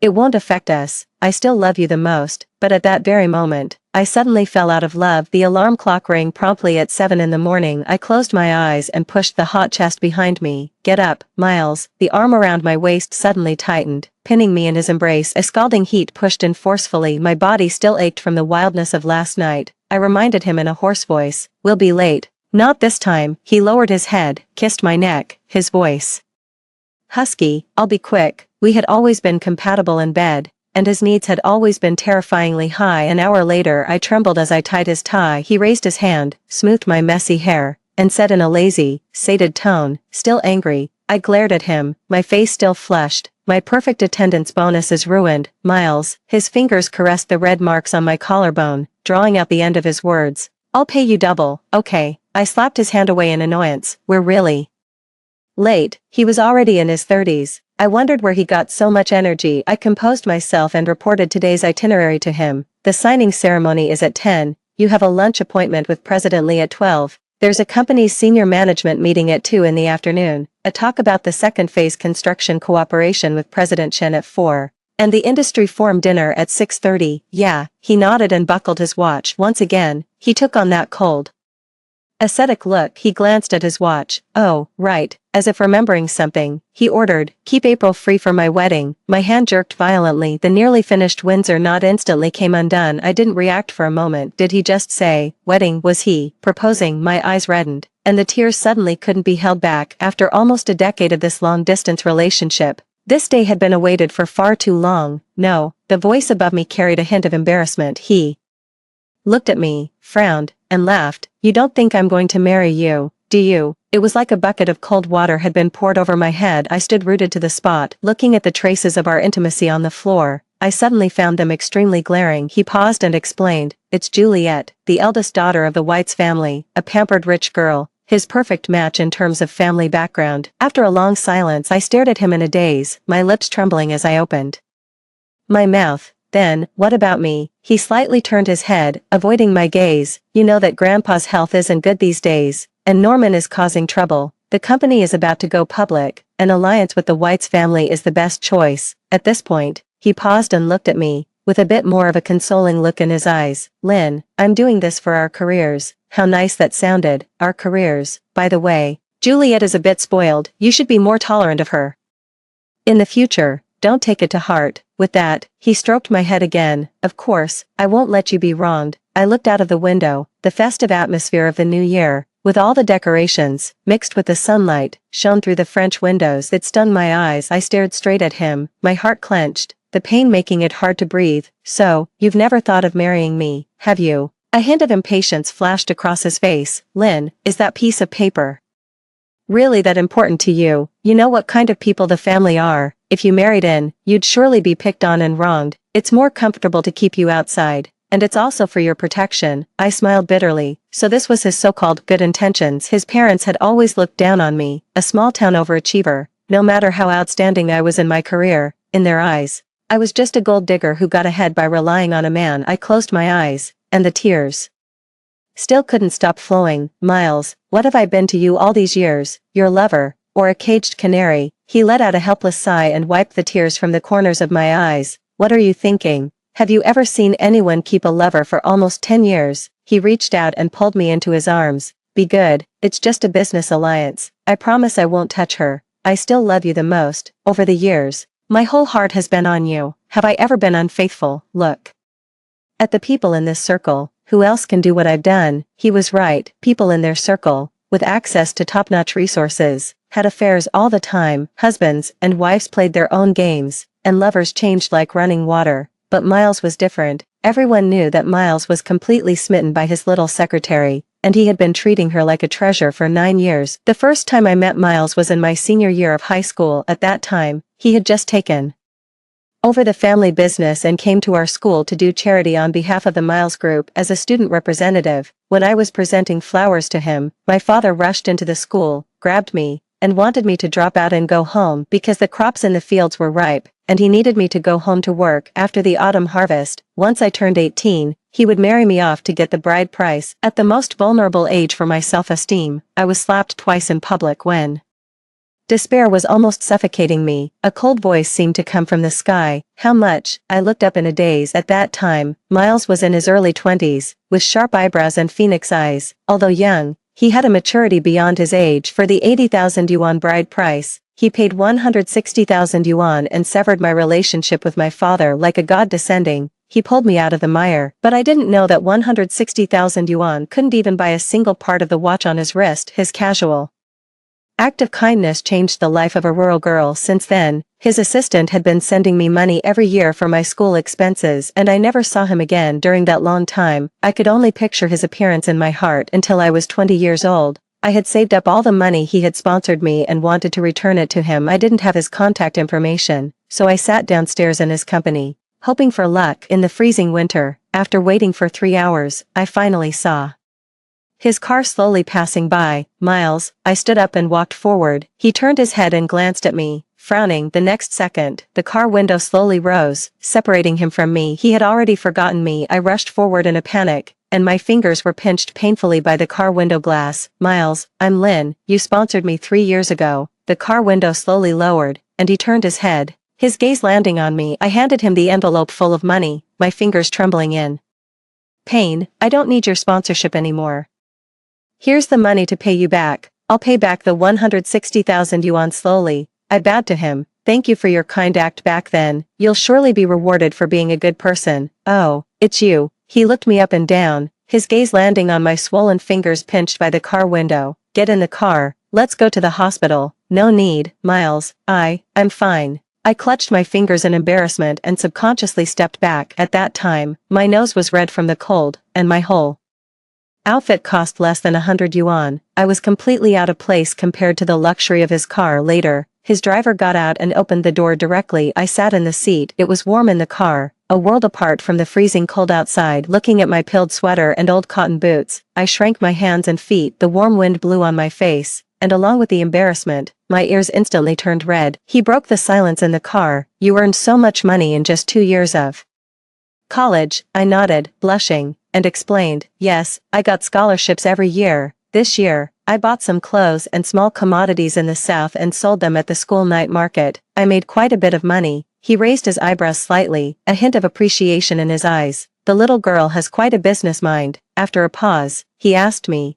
are you interested in interning at Miles's during the holidays? I couldn't believe it and quickly nodded. Really, I'd love to, thank you, Miles. Miles's was a well-known local enterprise and the destination for many outstanding graduates. That winter vacation, I became a little assistant in Miles's secretariat, doing odd jobs around him. Everyone around him was a career elite. In comparison, I was like an ugly duckling that had strayed into a group of swans. Young and timid, Miles had extremely high requirements at work. During the day, I was so busy that I didn't have a moment to rest. I didn't dare to slack off at all. At night, after my colleagues left one by one, I still tried to learn more knowledge. One day after work, I was still sitting in front of the computer as usual. The lights outside were just coming on, but I didn't notice. Why haven't you left work yet? A deep voice came from behind. I turned around in a panic. He stood tall and straight, with the twinkling city neon behind him, looking like he had a halo. What are you looking at? He leaned over slightly, his gaze landing on the words like private equity fund, options, leverage effect on my computer screen. I explained nervously in a low voice. I heard you talking to clients during the day. I didn't understand a lot, so I wanted to study on my own. He nodded slightly, a faint smile on his lips. Loving to learn is a good thing. He turned around and found me a few books. Read these. Then he tapped on my desk. It's getting late. Go home. I'm not into squeezing my employees. Going downstairs together, we unexpectedly ran into a male classmate who was pursuing me. I had refused him many times, but he still kept pestering me and even chased me to the company. Lynn, I've been waiting for you for a long time. Can we have dinner together? I was both embarrassed and awkward. After dealing with this, I repeatedly assured Miles, he won't come to the company again. I promise it won't affect my work. I was afraid of leaving a bad impression on him because of this. He raised his eyebrows slightly, looking rather curious. A suitor, sort of. I felt a bit embarrassed. He tilted his head slightly, looking at me. Do you know the best way to reject someone? I shook my head blankly as I looked at him. The corners of his mouth curled into a faint, mocking smile. It's to tell the other person that you already have a boyfriend. But I don't, I replied subconsciously. What kind of boyfriend do you like? He asked me. I don't know. I twiddled my fingers nervously. He looked down, staring straight at me. Is someone a few years older than you okay? I avoided his gaze in a fluster. His eyes were burning with intensity as he asked me again. Is someone like me okay? Handsome, wealthy, and successful. For a young, inexperienced girl, each of these traits was extremely alluring, and perhaps, the moment I looked up at him at the age of 18, I had already fallen. I didn't understand why he would take a liking to me. An ordinary and dull girl with nothing. Maybe it was just on a whim, for something new. I never expected that I would accompany him from the age of 20, spending nearly a decade of my youth with him, only to end up with unrequited love. Maybe I should have foreseen this day from the moment I walked towards him. Lynn, I hope you know your place. He once said this during an argument. At work, we were superiors and subordinates. Even if I was scolded to tears for making mistakes, I could only endure it. After work, he would hold me in his arms and comfort me. You can't talk back to your boss, but you can to your boyfriend. This was the so-called place he referred to. Back then, I was greedy for his warmth and indulged in this contradictory and complicated relationship. Now, his fiancée said the same thing to me again. Lynn, I hope you know your place. When Juliet showed up at the company, as expected, it caused quite a stir. In the past, to avoid suspicion at the company, Miles had never officially acknowledged our relationship, but those subconscious little gestures and The inadvertently intersecting gazes couldn't escape everyone's notice. It was laughable. I was the last one to know that Miles was getting married. I thought Lynn would finally get her happy ending. I never expected that Miles would decide to get married just like that, sleeping with the same woman for 9 years. Even if she were a celestial beauty, he'd probably be sick of her by now. Without comparison, there's no harm. Lynn is pretty, but compared to her, in terms of temperament, she's completely outclassed. That's right, she's a proper rich girl. That Hermes bag of hers, there are only 5 in the world. Vice President Lawrence, who had always been at odds with me, was whispering with a few employees. The volume was just right, reaching my ears clearly. Juliet sat on the sofa in the president's office, looking exquisite from head to toe. She wore a seemingly ordinary tweed suit that would look rustic if not worn properly, but on her, it was like it was custom-made. Perfectly showing off her rich girl's elegance, she looked me up and down and let out a light laugh. I've known Miles for many years. He's just like this. He'll keep eating the same dish. Actually, it doesn't mean that dish is that good. It's just that he's used to it and too lazy to change. She tilted her chin slightly, looking down at me. Come to think of it, eating too much fast food isn't good for your health either. Don't you think so, Lynn? I stood there, my fingernails almost digging into my palms, my lips trembling, but I couldn't say a word. Miles has only had you by his side these years, so his private life is quite decent. If you behave yourself in the future, I won't bother you. But, she paused, her eyes landing on my face. She frowned and shook her head. Lynn is almost 30, right? I've never seen such an old mistress. No, I should call you the third one, right? How many more years do you think you can stay with Miles? When you lose your youth in a few years, will he still be interested in you? There's no shortage of young faces in this world. What ability does Lynn have to keep Miles and be his mistress for a lifetime? She narrowed her eyes slightly, enjoying my embarrassment, with a mocking smile on her lips. Being a secretary during the day and a mistress at night, Lynn is really capable. I forced back the soreness in my nose and said in a trembling voice, Juliet, my relationship with Miles isn't what you described. In these 9 years, except at the company, he never hid our relationship. He would take me to meet his friends, and they would call me sister-in-law. We lived together, just like an ordinary couple, running our little home. Juliet couldn't help but sneer. Lynn is so used to the good life that she's forgotten where she came from, a poor student, climbing all the way into her sponsor's bed by relying on her looks, using a man to cross the class divide. It goes without saying how much effort you've put into this. After being with a man for 9 years, has he ever given you a single promise? She pressed on, the sarcasm in her eyes growing stronger. Do you think just because you accompanied him to a few friends' gatherings and people called you sister-in-law, you're really Mrs. Miles? Stop dreaming. The family will never let a village girl into the house. His marriage to me is a match of family backgrounds, a union for family interests. What do you have? Men aren't stupid. Will he give up everything he's worked for half his life for you? She stared at my red-rimmed eyes, showing disgust. You don't need to go cry to Miles. His Miles group now needs the support of my pay family. It's his honor that I, Juliet, have taken a liking to him. Men are all pretty much the same. I chose Miles because he's good-looking and cleaner than other men. After a pause, she warned me coldly, regardless of what you were like before, from now on, keep a low profile in front of me, facing such humiliation. I really wanted to refute her, but in her eyes, wasn't I just an unacknowledged secretary who got ahead by relying on Miles? These years of feelings seemed like a joke to others. I was never the leading lady. Juliet, Lynn, Miles is here. The assistant knocked on the door to remind us. Miles, you're here. You were talking to clients just now. So I chatted with Lynn for a while. Juliet called Miles sweetly and affectionately hooked her arm around his. He nodded slightly, his gaze lingering on me briefly before withdrawing. Juliet then said, I heard that Lynn graduated from a prestigious university and has worked at Miles's for 7 years. She's extremely excellent. I want to entrust her with planning our wedding. What do you think? Miles smiled at her and nodded without hesitation. Okay, as long as you like it. His tone was as calm as if he was talking about the most ordinary thing. Juliet curled up a proud smile and looked at me. Then I'll trouble Lynn. I stood in front of him, like a clown being laughed at. My fingernails dug deep into my palms, but I seemed to feel no pain, only shame and embarrassment, hitting my nerves again and again. I'm sorry, Miles, I don't have the energy to plan your wedding. I forced back my sobs, my voice trembling. At that moment, I just wanted to escape immediately, but thinking about the project that the team had painstakingly won yesterday, and how everyone was looking forward to getting bonuses from this project to have a good new year, I tried to suppress my emotions and explained calmly.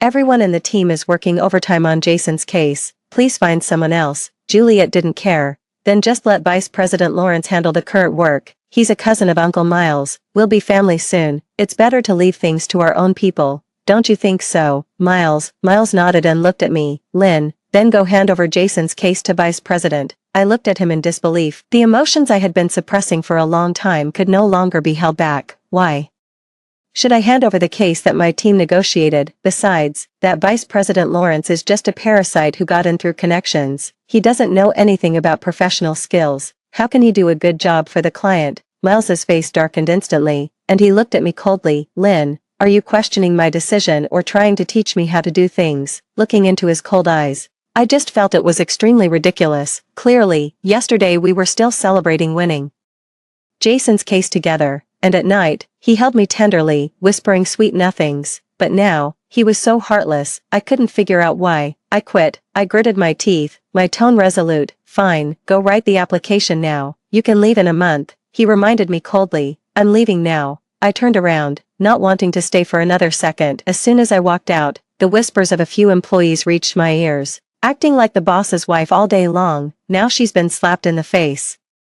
The real mistress has arrived. Vice President Lawrence is related to the chairman. The future boss's wife really knows how to win people over. I think Vice President Lawrence will be the company's second-in-command from now on. Vice President Lawrence smiled smugly and waved at me. Oh, by the way, Lynn, please come and do the work handover. When several members of the team saw me, they gathered around me anxiously. Lynn, we heard you're leaving. Miles actually gave our project to Vice President Lawrence, and he doesn't even want our team to execute it. Everyone was looking forward to getting a year-end bonus from this project. After working so hard, we get nothing. Why? Listening to their words, I was filled with guilt. I'm sorry I couldn't help you guys. Lynn, it's not your fault. Everyone knows your ability. How could Miles do this? You've been with him for so many years, and you're so capable. He turned on you just like that. It's just to please Juliet. He deliberately made Lynn look bad. I used to admire him so much. I was so blind. Men are all useless. Everyone was complaining for me. I forced back my tears, filled out the resignation application, and clutched it in my hand as I went to find Miles to sign it. I don't want the unpaid salary. Please sign it. Miles, I'll disappear right away and won't affect you and your fiancé. He was busy with his work, his voice indifferent. Resignations are required to be submitted 1 month in advance.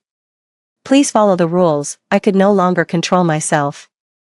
And tears streamed down my face. Miles, what do you mean? Are you deliberately trying to embarrass me to please your fiancé? Seeing me cry, a complex look flashed in his eyes, like guilt or helplessness. His lips moved, but he hesitated. Lynn, I think you should understand me. For this matter, you just endure it for a few days. I have my own plans. I'll also give you a satisfactory explanation later. Why should I endure this kind of humiliation? Am I that cheap? I was hysterical, and my emotions completely got out of control. Sign it or not, I want to leave whenever I want. I signed a labor contract, not a slavery contract. I was so angry that I threw the resignation letter in his face and turned around to leave. Miles's voice came from behind me. Aren't you worried about those people in your team? If you leave a few days later, your team can still be responsible for the project. With that one sentence, I instantly calmed down. I gritted my teeth, turned around, and looked at him, saying each word clearly. Okay, I hope Miles keeps his word. In the following days, Juliet seemed to be deliberately against me. She came to the company early every day to discuss the wedding process with me. Lynn, which style do you think is better? Lynn, which wedding dress do you like? I put on a professional smile and reminded her, Juliet, it's your wedding.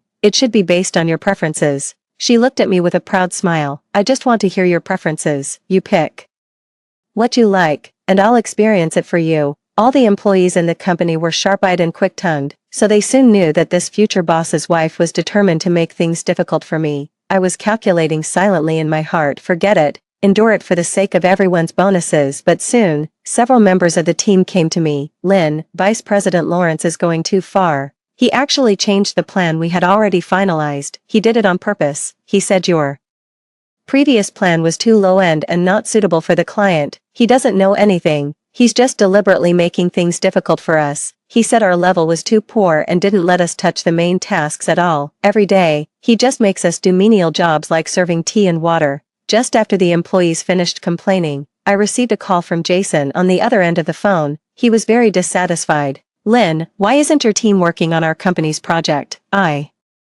quickly explained, I'm sorry, Jason, I'm resigning from the Miles Group, so I can't follow up on your project for the time being. Hearing this, he was furious. Lynn, we've been cooperating for many years. I signed the contract with Miles's because of your ability. Now you're replacing the person in charge. What does this mean? You changed the plan without permission, and you even got a decimal point wrong in the most basic data. Is this the level of your company? I want to terminate the cooperation. Miles's has breached the contract. Let your Miles pay the liquidated damages. With Jason terminating the contract, Miles's also had to face a huge compensation. Vice President Lawrence, who had been so arrogant before, was instantly at a loss. Miles, however, looked calm and directly called a board meeting. Jason had been a long-term partner of Miles's, and the Jason family was quite powerful. Offending the Jason family would not only cause a great loss of interests but also seriously damage the company's reputation in the industry. Vice President Lawrence was an old-timer in the company and a relative of Miles's father. Over the years, he had been loafing around and throwing his weight about in the company,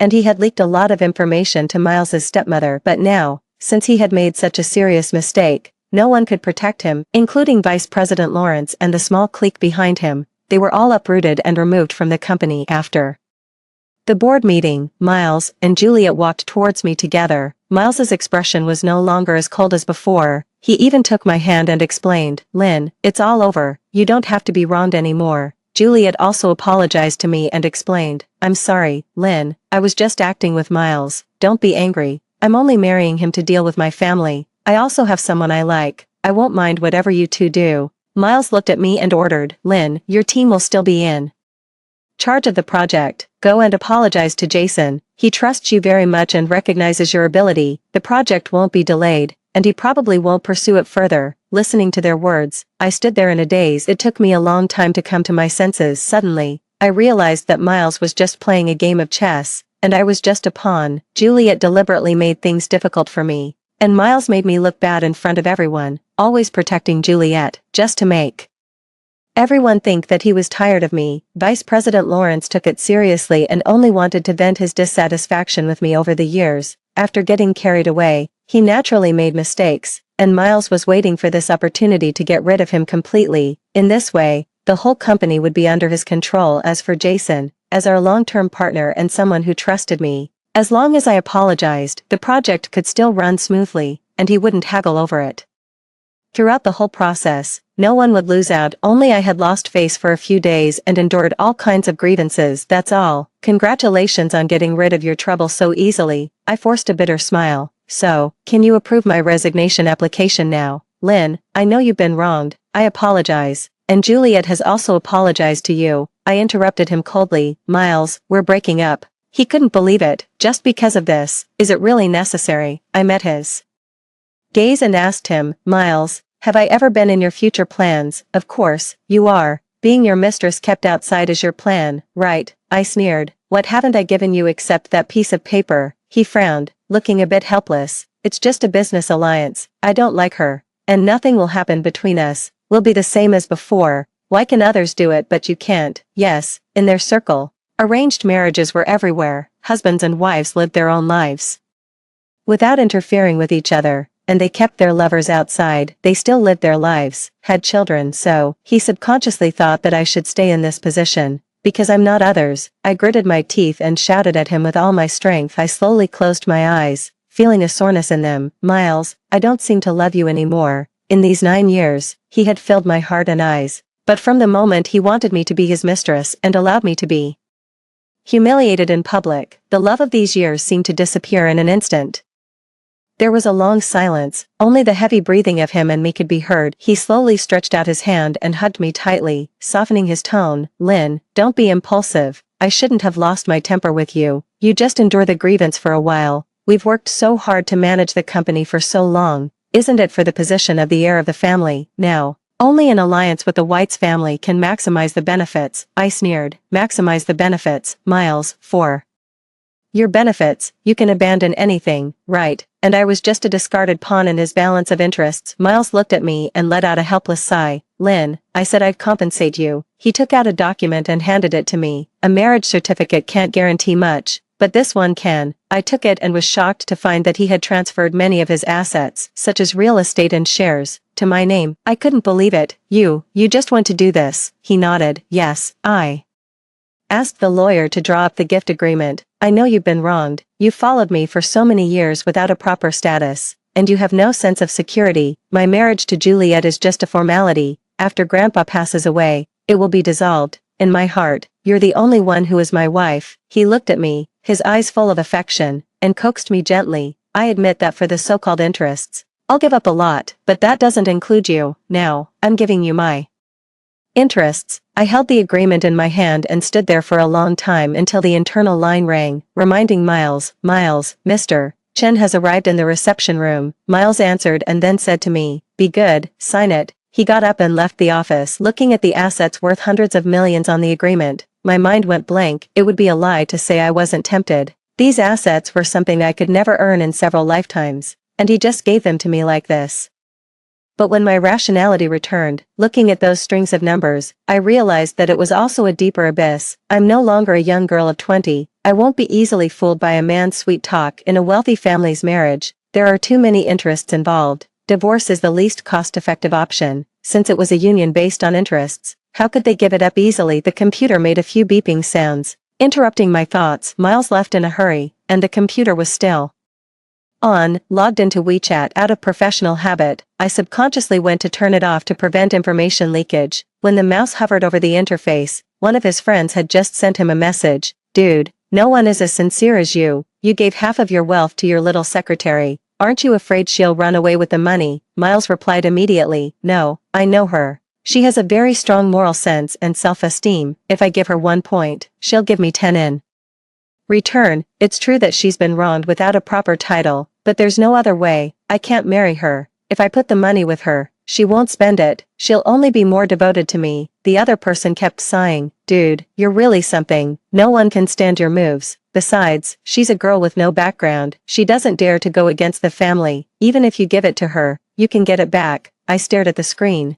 feeling cold all over. He was Miles. He had been in the business world for years and was an expert at playing with people's hearts. He knew me too well, understood the weaknesses of my character, and took advantage of this knowledge to manipulate me at will. He wasn't unaware of my grievances. He just knew how to coax me, and I would lower my stance for him time and time again. The winter in the north was bitterly cold. The cold wind blew on my face, stinging painfully. The atmosphere on New Year's Eve was extremely lively. I walked along the city lights step by step. My body was getting colder, but my heart was becoming calmer. The phone in my bag had been ringing for a long time. I sniffed and answered it, saying, Miles, Happy New Year. I won't love you anymore in the coming years. Lynn, where are you? He sounded anxious. I stood among the bustling crowd, looking at the couples coming and going. Miles, thank you for saving me when I was 18. Let's say goodbye here. Lynn, you're not a child anymore. Be rational. Don't be so emotional. I closed my eyes and smiled silently. Miles, I'm willing to humble myself to love you, but that doesn't mean I'll always do demeaning things for you. He was both anxious and angry, questioning me. Lynn, I gave you everything.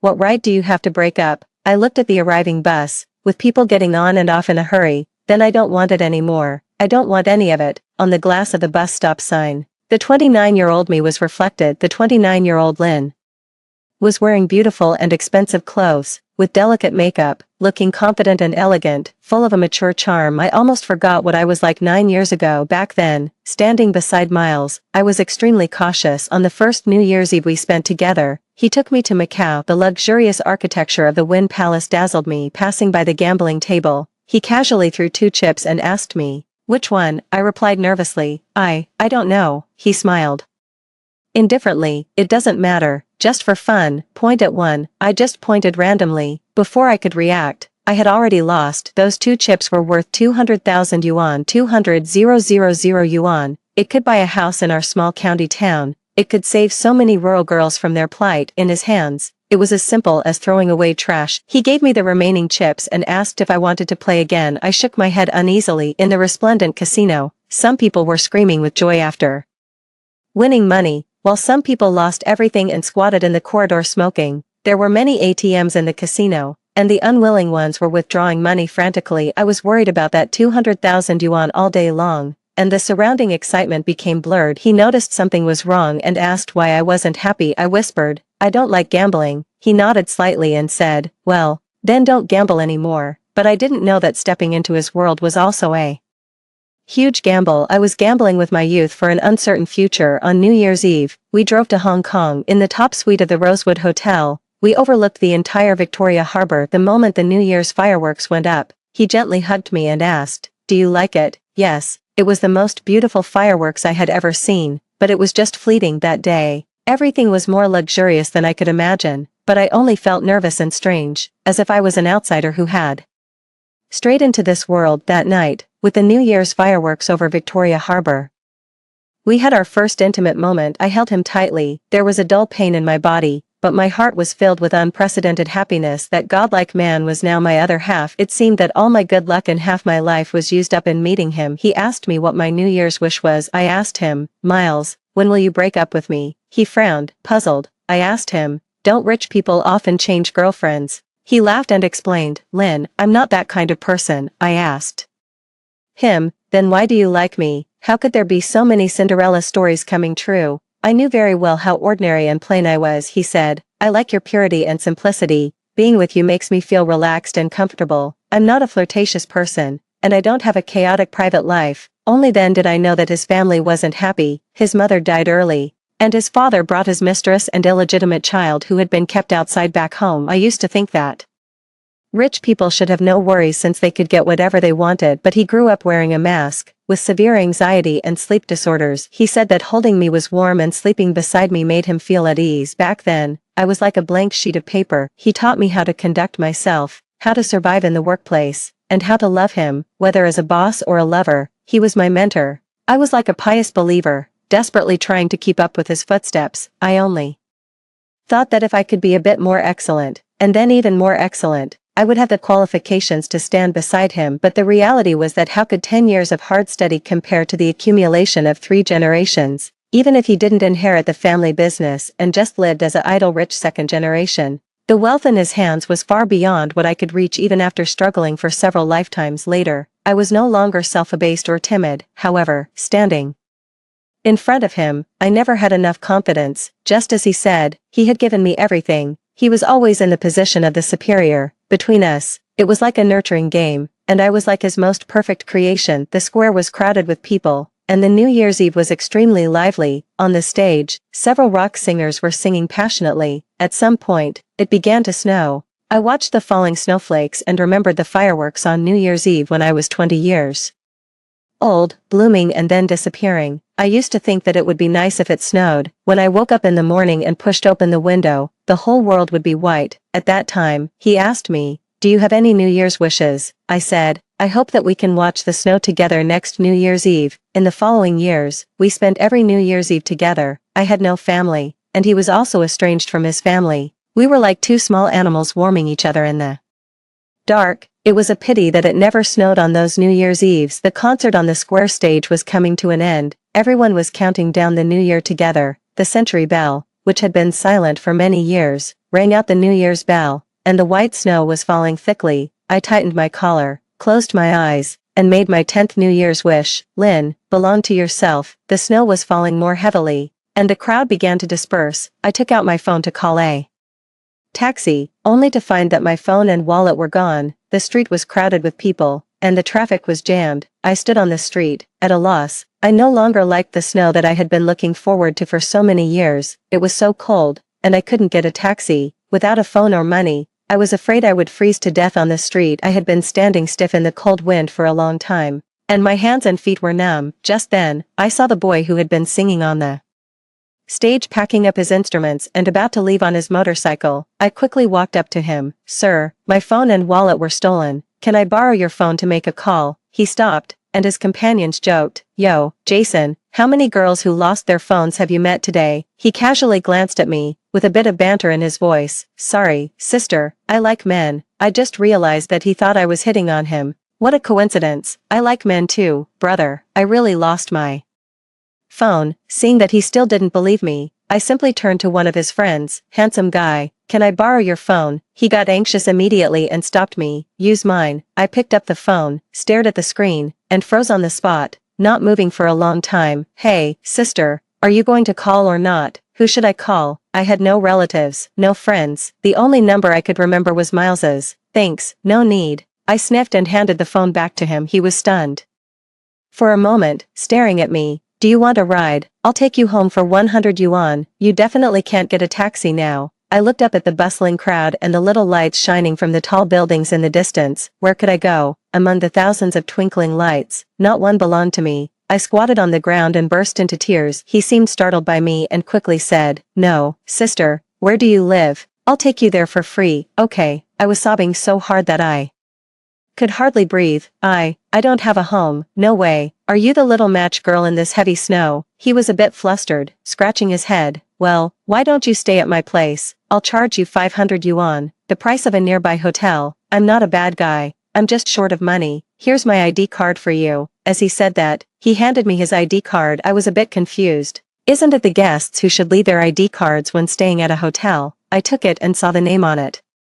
Jason, 23 years old, so young, but looking at his outfit and the cool Ducati, he didn't seem like someone who was short of money. Seeing the suspicion on my face, he got anxious. Sister, are you coming or not? It's minus 15 degrees tonight. I hesitated. He was singing on the stage just now, so he probably wasn't a liar. With a face like that, he didn't need to deceive people for beauty. It was so cold that I finally made up my mind. I got up and sat on the back of his motorcycle. He looked at my thin cashmere coat, threw his down jacket to me, and said nonchalantly, "We young people can bear the cold." Then he straddled the motorcycle, turned around, and grinned at me. "Hold on tight, sister." The engine roared, and we sped away. He shouted against the cold wind, "Sister, did you break up? Is it that obvious? The old one goes, the new one comes. New year, new look, things will get better." The cold wind was howling in my ears, but because of the kindness of this strange boy, a different kind of warmth welled up in my heart. His home wasn't far, just 3 or 4 blocks away. It was a large flat in the city center, extremely expensive and with a broad view. I exclaimed, "You live here and you're short of money." He shrugged helplessly. "My family cut off my cards. I can't live anymore." Okay, so he was a rich second generation who depended on his parents. I comforted him. "I'll pay double the rent." He was overjoyed and turned around to find a t-shirt of his and handed it to me. "New, never worn?" I asked. "How much?" 8,000. I gritted my teeth. "Okay, I'll buy it." If it weren't for him today, I would have been on the streets. Consider it as charity. He was beaming with joy. "Sister, you're beautiful and kind-hearted. Good night." After tossing around half the night, I was exhausted. Lying on the warm and comfortable big bed, I soon fell asleep. The next morning, I was awakened by a commotion. "Whose women's shoes are these? I thought you liked men. Can't I wear them myself? Can your feet fit into them? Tell that sissy to get out." "Brother, what are you doing?" The voices sounded familiar, but I couldn't remember why. "Not coming out."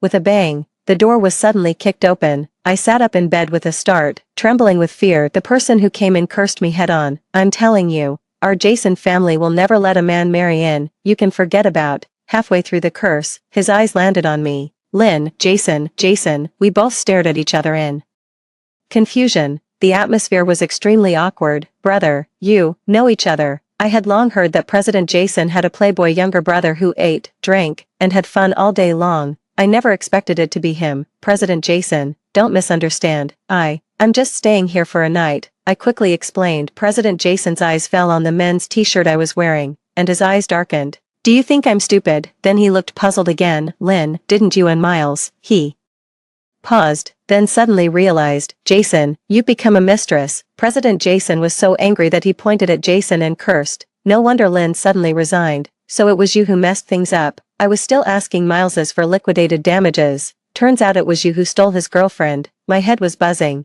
I tried to stop the fight and explain. "No, President Jason, it's not like that." Jason looked hopeless. "Brother, with such a big imagination, you should write novels." Jay sighed. "Well, being a mistress is better than liking men."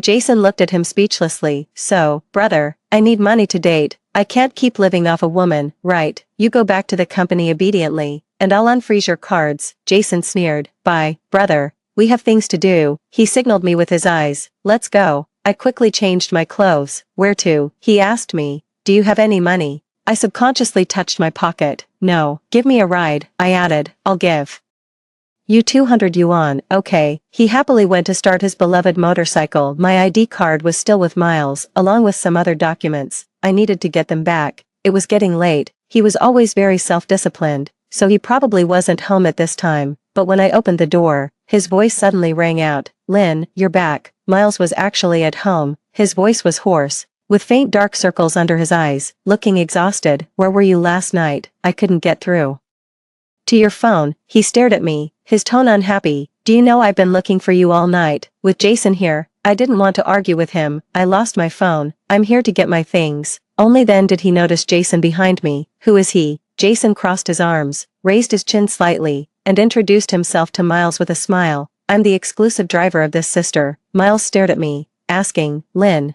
were you with him last night? Yes, I nodded and reminded him. We broke up. It's my freedom to be with whoever I want. He stared at me and sneered. Lynn, this trick doesn't work on me. It's very low level. How ridiculous. He was sure that I wouldn't betray him and thought I was just using this method to force him to give in. Jason couldn't help but laugh. Dude, it's normal for her to want something fresh after getting tired of the old one. Why are you so confident at your age? Miles's face darkened instantly, pointing at Jason. You, I coldly interrupted him. Miles, I'll leave after getting my things. I won't disturb you anymore. I walked straight into the room and took out my document bag. Wait, take all your things. Miles followed me and reminded me coldly. I don't want them. I stood up. Don't want the clothes. No. And all those bags and jewelry. No. He had always been generous to me in the past. The whole cloakroom was filled with limited edition bags and haute couture, as he said. He had given me everything. I didn't want to take anything. He was stunned for a moment and then asked me,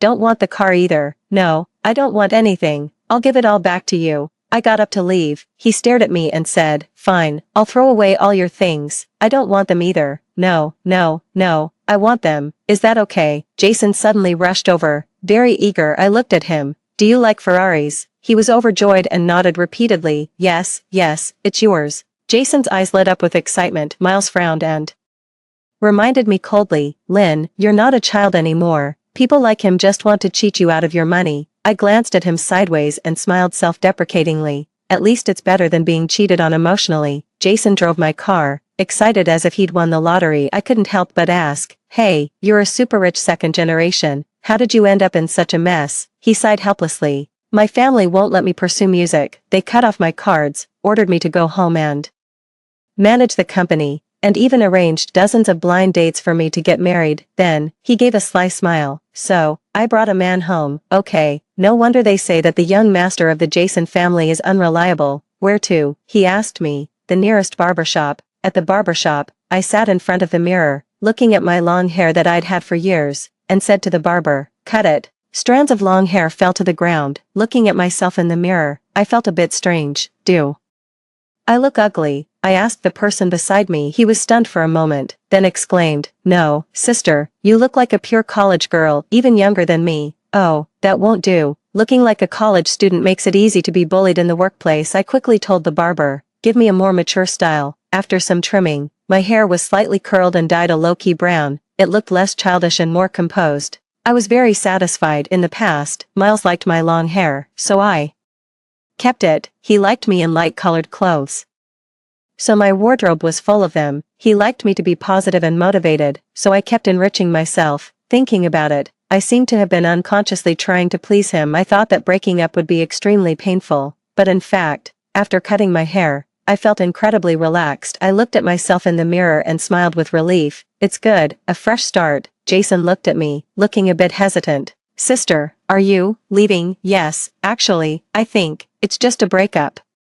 It's no big deal. There's no need to leave, right? I was puzzled. No, I've finished cutting my hair. What else would I stay for? He was confused. Ah, you meant leaving the barbershop. What did you think? I was even more confused. I thought you were going to leave this city, he explained sheepishly. I've read in novels that when the female lead breaks up, she leaves the sad city, goes abroad, or returns to her hometown. I read fewer novels. Besides, I'm not the one who wronged him in this breakup. Why should I leave? If anyone should leave, it's him. I built my career here for so many years. I need to focus on making money now. In these 7 years, although many people were envious and thought I got ahead by relying on a man, I'm not stupid. I know that relying on looks won't last long. To be honest, Miles really taught me a lot. my skills and abilities are real. Although the position of a secretary sounds ordinary, it has a wide range of responsibilities. Over the years, I've grown from managing Miles's daily trivial matters to influencing the company's decisions. I bought a new phone and got my SIM card replaced. I was about to find a new place to live. I transferred 10,000 yuan to Jason and said, "It's a small token. I still have some money, sister." Over the years, with my income and the company's equity dividends, I actually had enough to live a laid-back life. "Sister, you're my idol." He was pleasantly surprised and touched. "When I have money, I'll pay you back double. Take your time to find a house. You can just stay at my place. I won't charge you rent." When Jason and I got home and opened the door, we heard a familiar greeting. "You're back, Mom, brother. Why are you still here?" Jason was startled. Jay ignored him and looked straight at me. "Lynn, when can you start working on my company's project?" I explained embarrassedly. "Jason, I've resigned from Miles's. I really can't take on the project." Jay's eyes lit up. "That's perfect.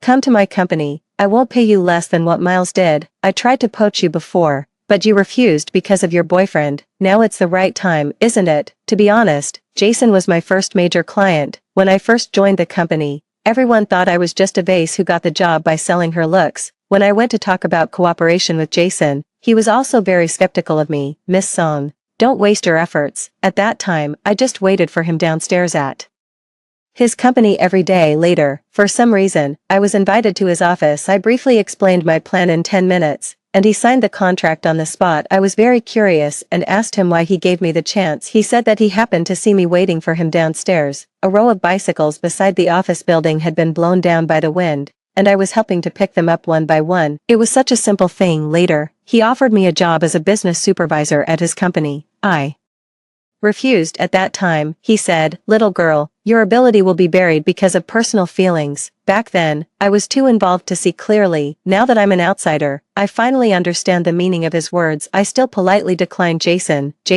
thank you for your appreciation, but I still can't accept." "Why? Do you have a new job opportunity?" He was curious. "No." I shook my head and explained. "This time, I want to be the one in charge. Working for others means always being subordinate. No matter how high you climb, it's hard to control your own destiny." I've never blamed Miles. On the contrary, I'm grateful to him for giving me the vision, resources, and knowledge, but he never gave me the ambition. In the past, I only wanted to be his support and take care of everything for him, but now, I want to give it a try. Even if I lose, I'm still better off than when I was 18 with nothing. But if I win, I won't be the Lynn who depends on others anymore. My children won't be as helpless as I was when facing life's difficulties. After listening, Jason showed a hint of admiration in his eyes. "Ambitious. As soon as possible. My project is waiting for you." Then, he looked at Jason in confusion. "I don't understand. You're such a nice girl. Why did you fall for this troublemaker in my family?"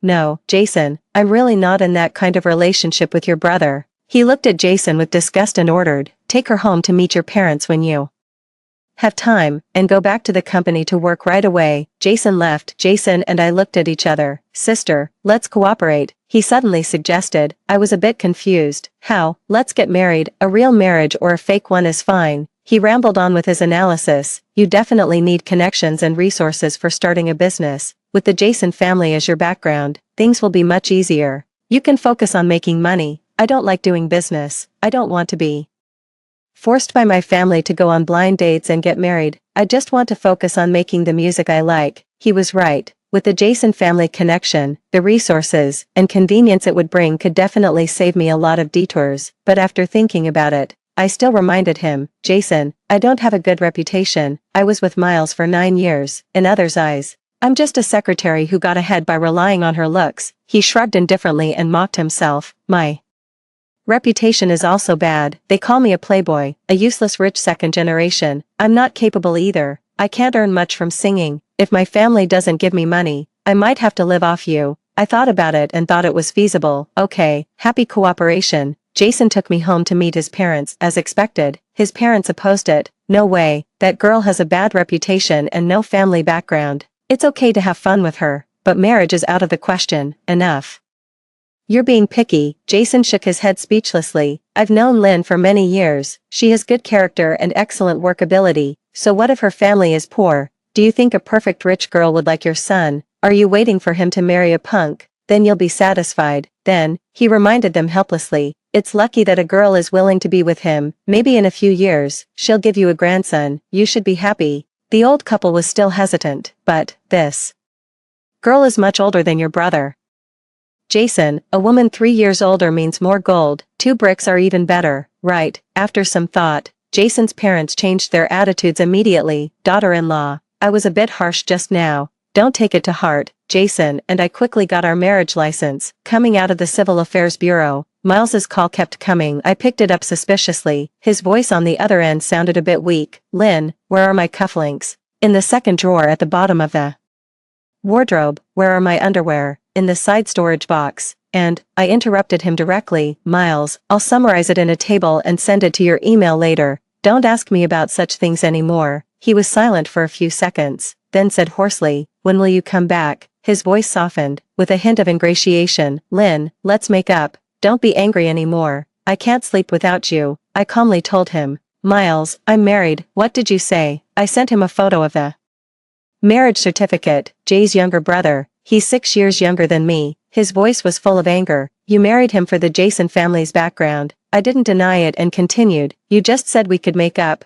"Sure. After all, like you, my marriage is just a formality. We can still be the same as before. It won't affect anything." "Lynn, you actually want me to be the third party and have an affair with you?" He was shocked and furious. I didn't comment and asked him puzzled, "What's wrong?" "I know you're wronged, but the Jason family can bring me greater benefits. Bear with it for a while. In a couple of years, I'll get divorced." He fell silent. There was only his heavy breathing in the receiver. I smiled indifferently. "Miles, you don't feel the pain until the knife stabs you. You once said that your family was unhappy. Your parents had a business marriage, and you were born because of family pressure. Your father had other women and children outside. You hated your father's infidelity and your stepmother's hypocrisy, but clearly, you wanted you and me to become the people you hated the most." The news of my marriage to Jason quickly spread throughout the circle. Everyone was talking about it, mostly saying that I was really capable, that since I couldn't marry into the family, I found another shortcut. I just listened to it as a joke. I started to focus on starting my own business. As soon as the recruitment notice was posted, several former team members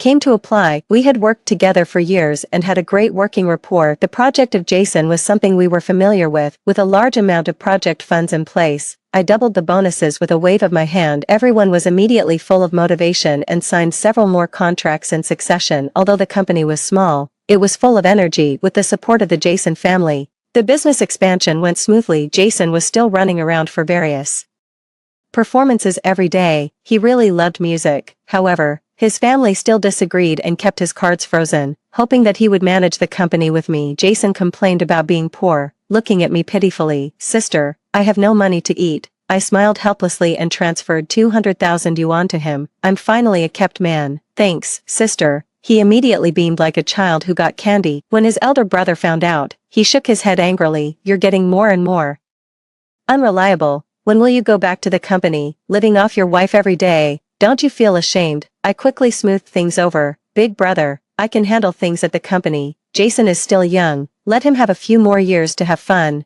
Big brother looked at me and sighed helplessly. "You're just spoiling him." On the way back, Jason looked gloomy and dejected. After a long while, he asked me in a low voice, "Sister, do you also think that my pursuit of music is useless and that I'm incompetent?" Looking at his appearance, I found it a bit funny. "Of course not. Who said music is useless?" I thought for a moment and then told him about my own story. "I remember when I was in junior high school, my home was very far from school, but my parents thought I was a burden and refused to buy me a bicycle. At that time, I had to walk for 2 hours every day. In winter, it was cold and the road was slippery. I would jog while singing songs like 'I Want to Fly to the Sky,' shoulder to shoulder with the sun and change the world, change myself." Although it sounds a bit funny now, back then, those songs gave me the motivation to keep going. After hearing my story, he couldn't believe it, and a trace of heartache flashed across his face. "Were you so miserable before?" "Yes, I have an elder sister and a younger brother. I never wore new clothes when I was a kid.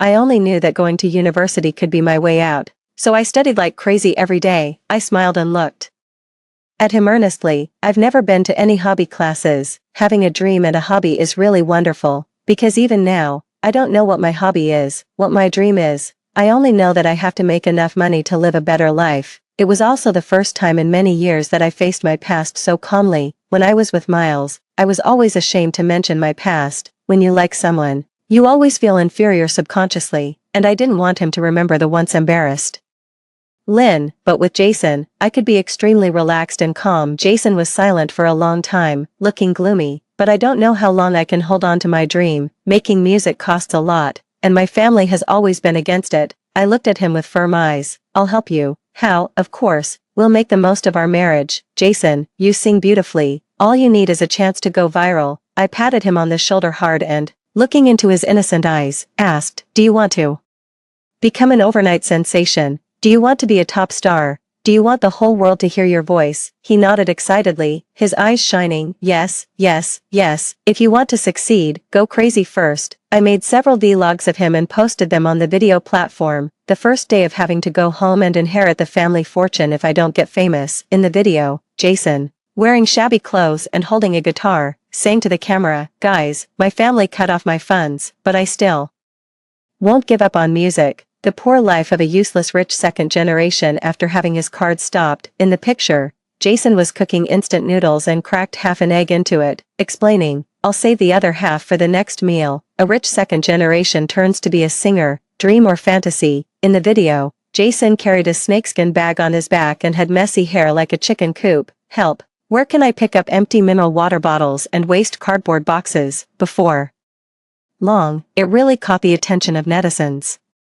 Please explain, whose clown is this? I'm literally dying of laughter. To be honest, he sings really well and is good looking. Let him go viral. Waiting for him to go home and inherit the family fortune. The number of views of Jason's videos was astonishingly high. He was a bit worried. Sister, will this work? I patted him. Don't worry, although I don't know much about music, I know marketing. Soon, many marketing accounts jumped out to give introductions. Oh my god, he's the young master of the Jason family. The Jason family has 3 sons. The eldest is the president, very low-key. The second is a lawyer, very high-profile. The third is a clown, very unreliable. The eldest drives a Bentley. The youngest rides a Chingju bike. The second brother dominates in the courtroom, while the youngest makes a fool of himself online. The news quickly reached Jason's parents. Whenever they went out, they were chased by relatives and friends and asked, oh dear, has your third son become famous? The old couple was so angry. Our Jason family has never lost such face since the founding of the People's Republic of China. You're such an embarrassment. Jason trembled with fear. Sister, will mom and dad kill me? Will this work? I patted him. Don't worry. Now your parents hope you can make something of yourself more than anyone else. He suddenly realized, sister, you're so amazing. I waved my hand.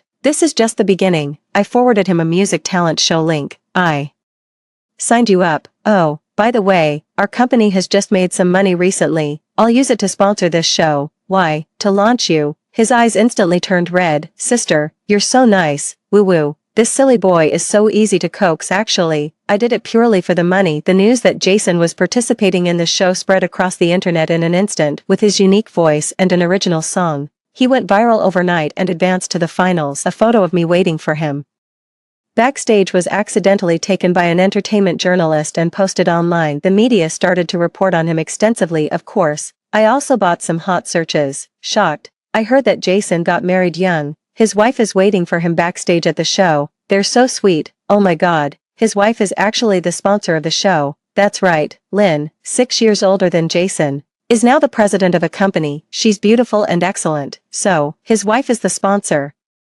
She's spending money to launch Jason. She's so doting. What a story of a domineering female president and her cute husband. I'm loving it. I only ship real couples. It's all pure sugar. Netizens were loving it, and our company also received great attention. Taking advantage of this wave of popularity, I merged with a media company under the Jason family and prepared for the first round of financing. The return this time far exceeded the investment. When I was extremely busy, I received a call from Miles's assistant. Lynn, since you left, we haven't found a suitable secretary. Many company operations have been in chaos. Miles has been in a very bad state recently. He has severe insomnia. The day before yesterday, he had a gastric hemorrhage during a meeting and was directly sent to the hospital. He probably hasn't been eating well. It's like he's torturing himself. Everyone knows it's because you got married. Do you have time to go and persuade him? The company still relies on him to make money. In the past, he had a bad stomach, so I studied recipes for nourishing the stomach and cooked for him after work. After a long time of care, his stomach problem improved a lot. and his sleep also got better. Actually, I don't hate him. I'm very grateful to him for giving me a hand when I was at my lowest. Now that we've separated, I don't want him to torture himself like this. Breakups between adults should be more decent. After all, we'll always meet in the same circle in the future. When I was cooking porridge in the kitchen, Jason happened to come home. Sister, a music producer actually approached me today, and several companies want to sign me, he told me excitedly when his eyes fell on the steaming hot porridge in the pot. They lit up. How did you know I was hungry? I chuckled. Here, I'll serve you a bowl. He picked it up and ate with big mouthfuls, nodding repeatedly. So delicious. I couldn't help laughing at his appearance. After eating, he turned around and went to the kitchen to wash the bowl. After coming out, he stared at me for a long time without saying a word. Lynn, he suddenly called my name. I was startled. What? He hesitated. Let's give it a try. I was confused. Try what? His face turned red, and he stammered. Try dating. Try being a real couple. I frowned and touched his forehead. What's wrong with your brain? He lowered his head, looking shy. I just think it's so happy to be able to drink your porridge when I get home. I was speechless for a moment. I didn't dare to tell him that the porridge wasn't actually for him. Then I thought, for so many years, did Miles feel happy when he drank the porridge I cooked for him every day after work? I couldn't remember. Perhaps he had just gotten used to it and taken it for granted. Seeing that I didn't answer, Jason promised me again, I will definitely treat you well and won't make you unhappy. I replied with some difficulty, but you're too young. I don't have those feelings for you. He had always been like an innocent and naive child. I really didn't have any romantic feelings for him. Moreover, at present, I only wanted wealth and prosperity, not a bit of true love. I'm not young, he blushed and retorted loudly. I'm talking about age. After an awkward silence, I broke the quiet. Can you go to the hospital with me? He was startled.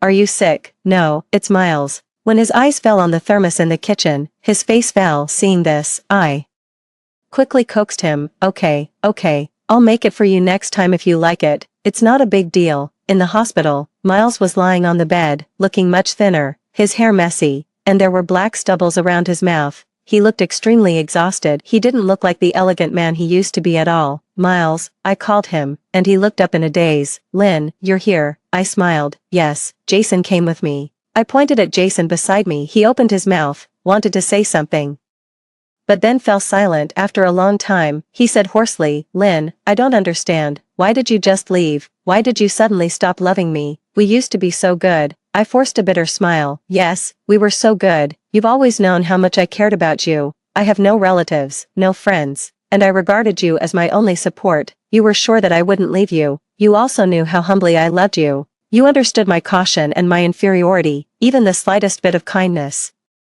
from you would move me deeply. But later I realized that those gifts, like fireworks over the sea, an empty amusement park, and limited edition luxury goods, seemed thoughtful with the support of money, but in fact, they were just a piece of cake for you. For these 9 years, I walked 99 steps towards you, but you didn't take a single step towards me. In this relationship, you've always been in the position of the superior, and I've been trying hard to please you. I looked at him straight. It took me 9 years to understand a truth. The more you lower yourself, the less you'll be valued. He was silent, closing his eyes. His voice trembled. Lynn, I'm sorry. In the future, let me please you. Okay. I bent down and put the thermos on the table. Miles, have a good meal. Then, I turned around and left. The moment I closed the door, his plea came from behind. Lynn, I regret it. I'll cancel the engagement with the White's family. Come back. Okay, let's get married. Jason suddenly turned around, walked to the bed, and sneered. Sorry, Miles, my wife has no intention of getting divorced. Miles struggled to sit up from the bed, staring at him. I'll win her back. We have 9 years of feelings. What can you compare with me? I'm young. Jason raised his chin, looking proud. I'm 10 years younger than you. When I'm 30, I'll still be in my prime, while you'll be an old man. I can outlast you. No. Outlast the third party. The door closed heavily. Miles watched her figure gradually disappearing, his thoughts drifting. His girl seemed especially beautiful today. She looked beautiful with short hair. After leaving him, she seemed to be glowing. He remembered many years ago, on the anniversary of his mother's death, he got drunk after a big fight with his father and went home. She was busy making hangover soup, warming it, and feeding it to him. She hugged him lovingly and said, Miles, we'll have a home and children in the future. We'll give all the love we lacked to our child. Let's raise our childhood selves again. Okay, their child would have been as cute as her. the happiest kid in the world. It was a pity that it would never happen. He opened the porridge she brought, the familiar smell mixed with his tears. It tasted a bit salty. His long empty stomach felt warm from the porridge, but his heart was empty. It seemed that he had lost something. Or perhaps he had never really had it. The finals of the talent show that Jason participated in began. The popularity of our couple was unprecedented. Many media came to interview me facing the camera. I said directly, I hope everyone will support Jason and vote for him during this period. To thank everyone for your support for Jason, all Jason family products will be discounted on top of the discount, and there are 10,000 free orders available. Welcome to shop. Popular comments from netizens. Sister, you're so doting on him. In an instant, the turnover of the Jason family's business skyrocketed several times. Over the years, I'm not just a useless face, I still know something about capital operation. I was counting money until my hands were sore. On the final night, Jason won the championship with an extremely exciting song. When receiving the award, his tears flowed freely. I really love music. When his eyes fell on me in the audience, he couldn't hold back anymore. I really like you, Lynn. Do you? Do you think you could like me too? Looking at the tearful person, I couldn't help but laughing. My eyes suddenly got wet. So, liking someone means showing blatant preference. The end.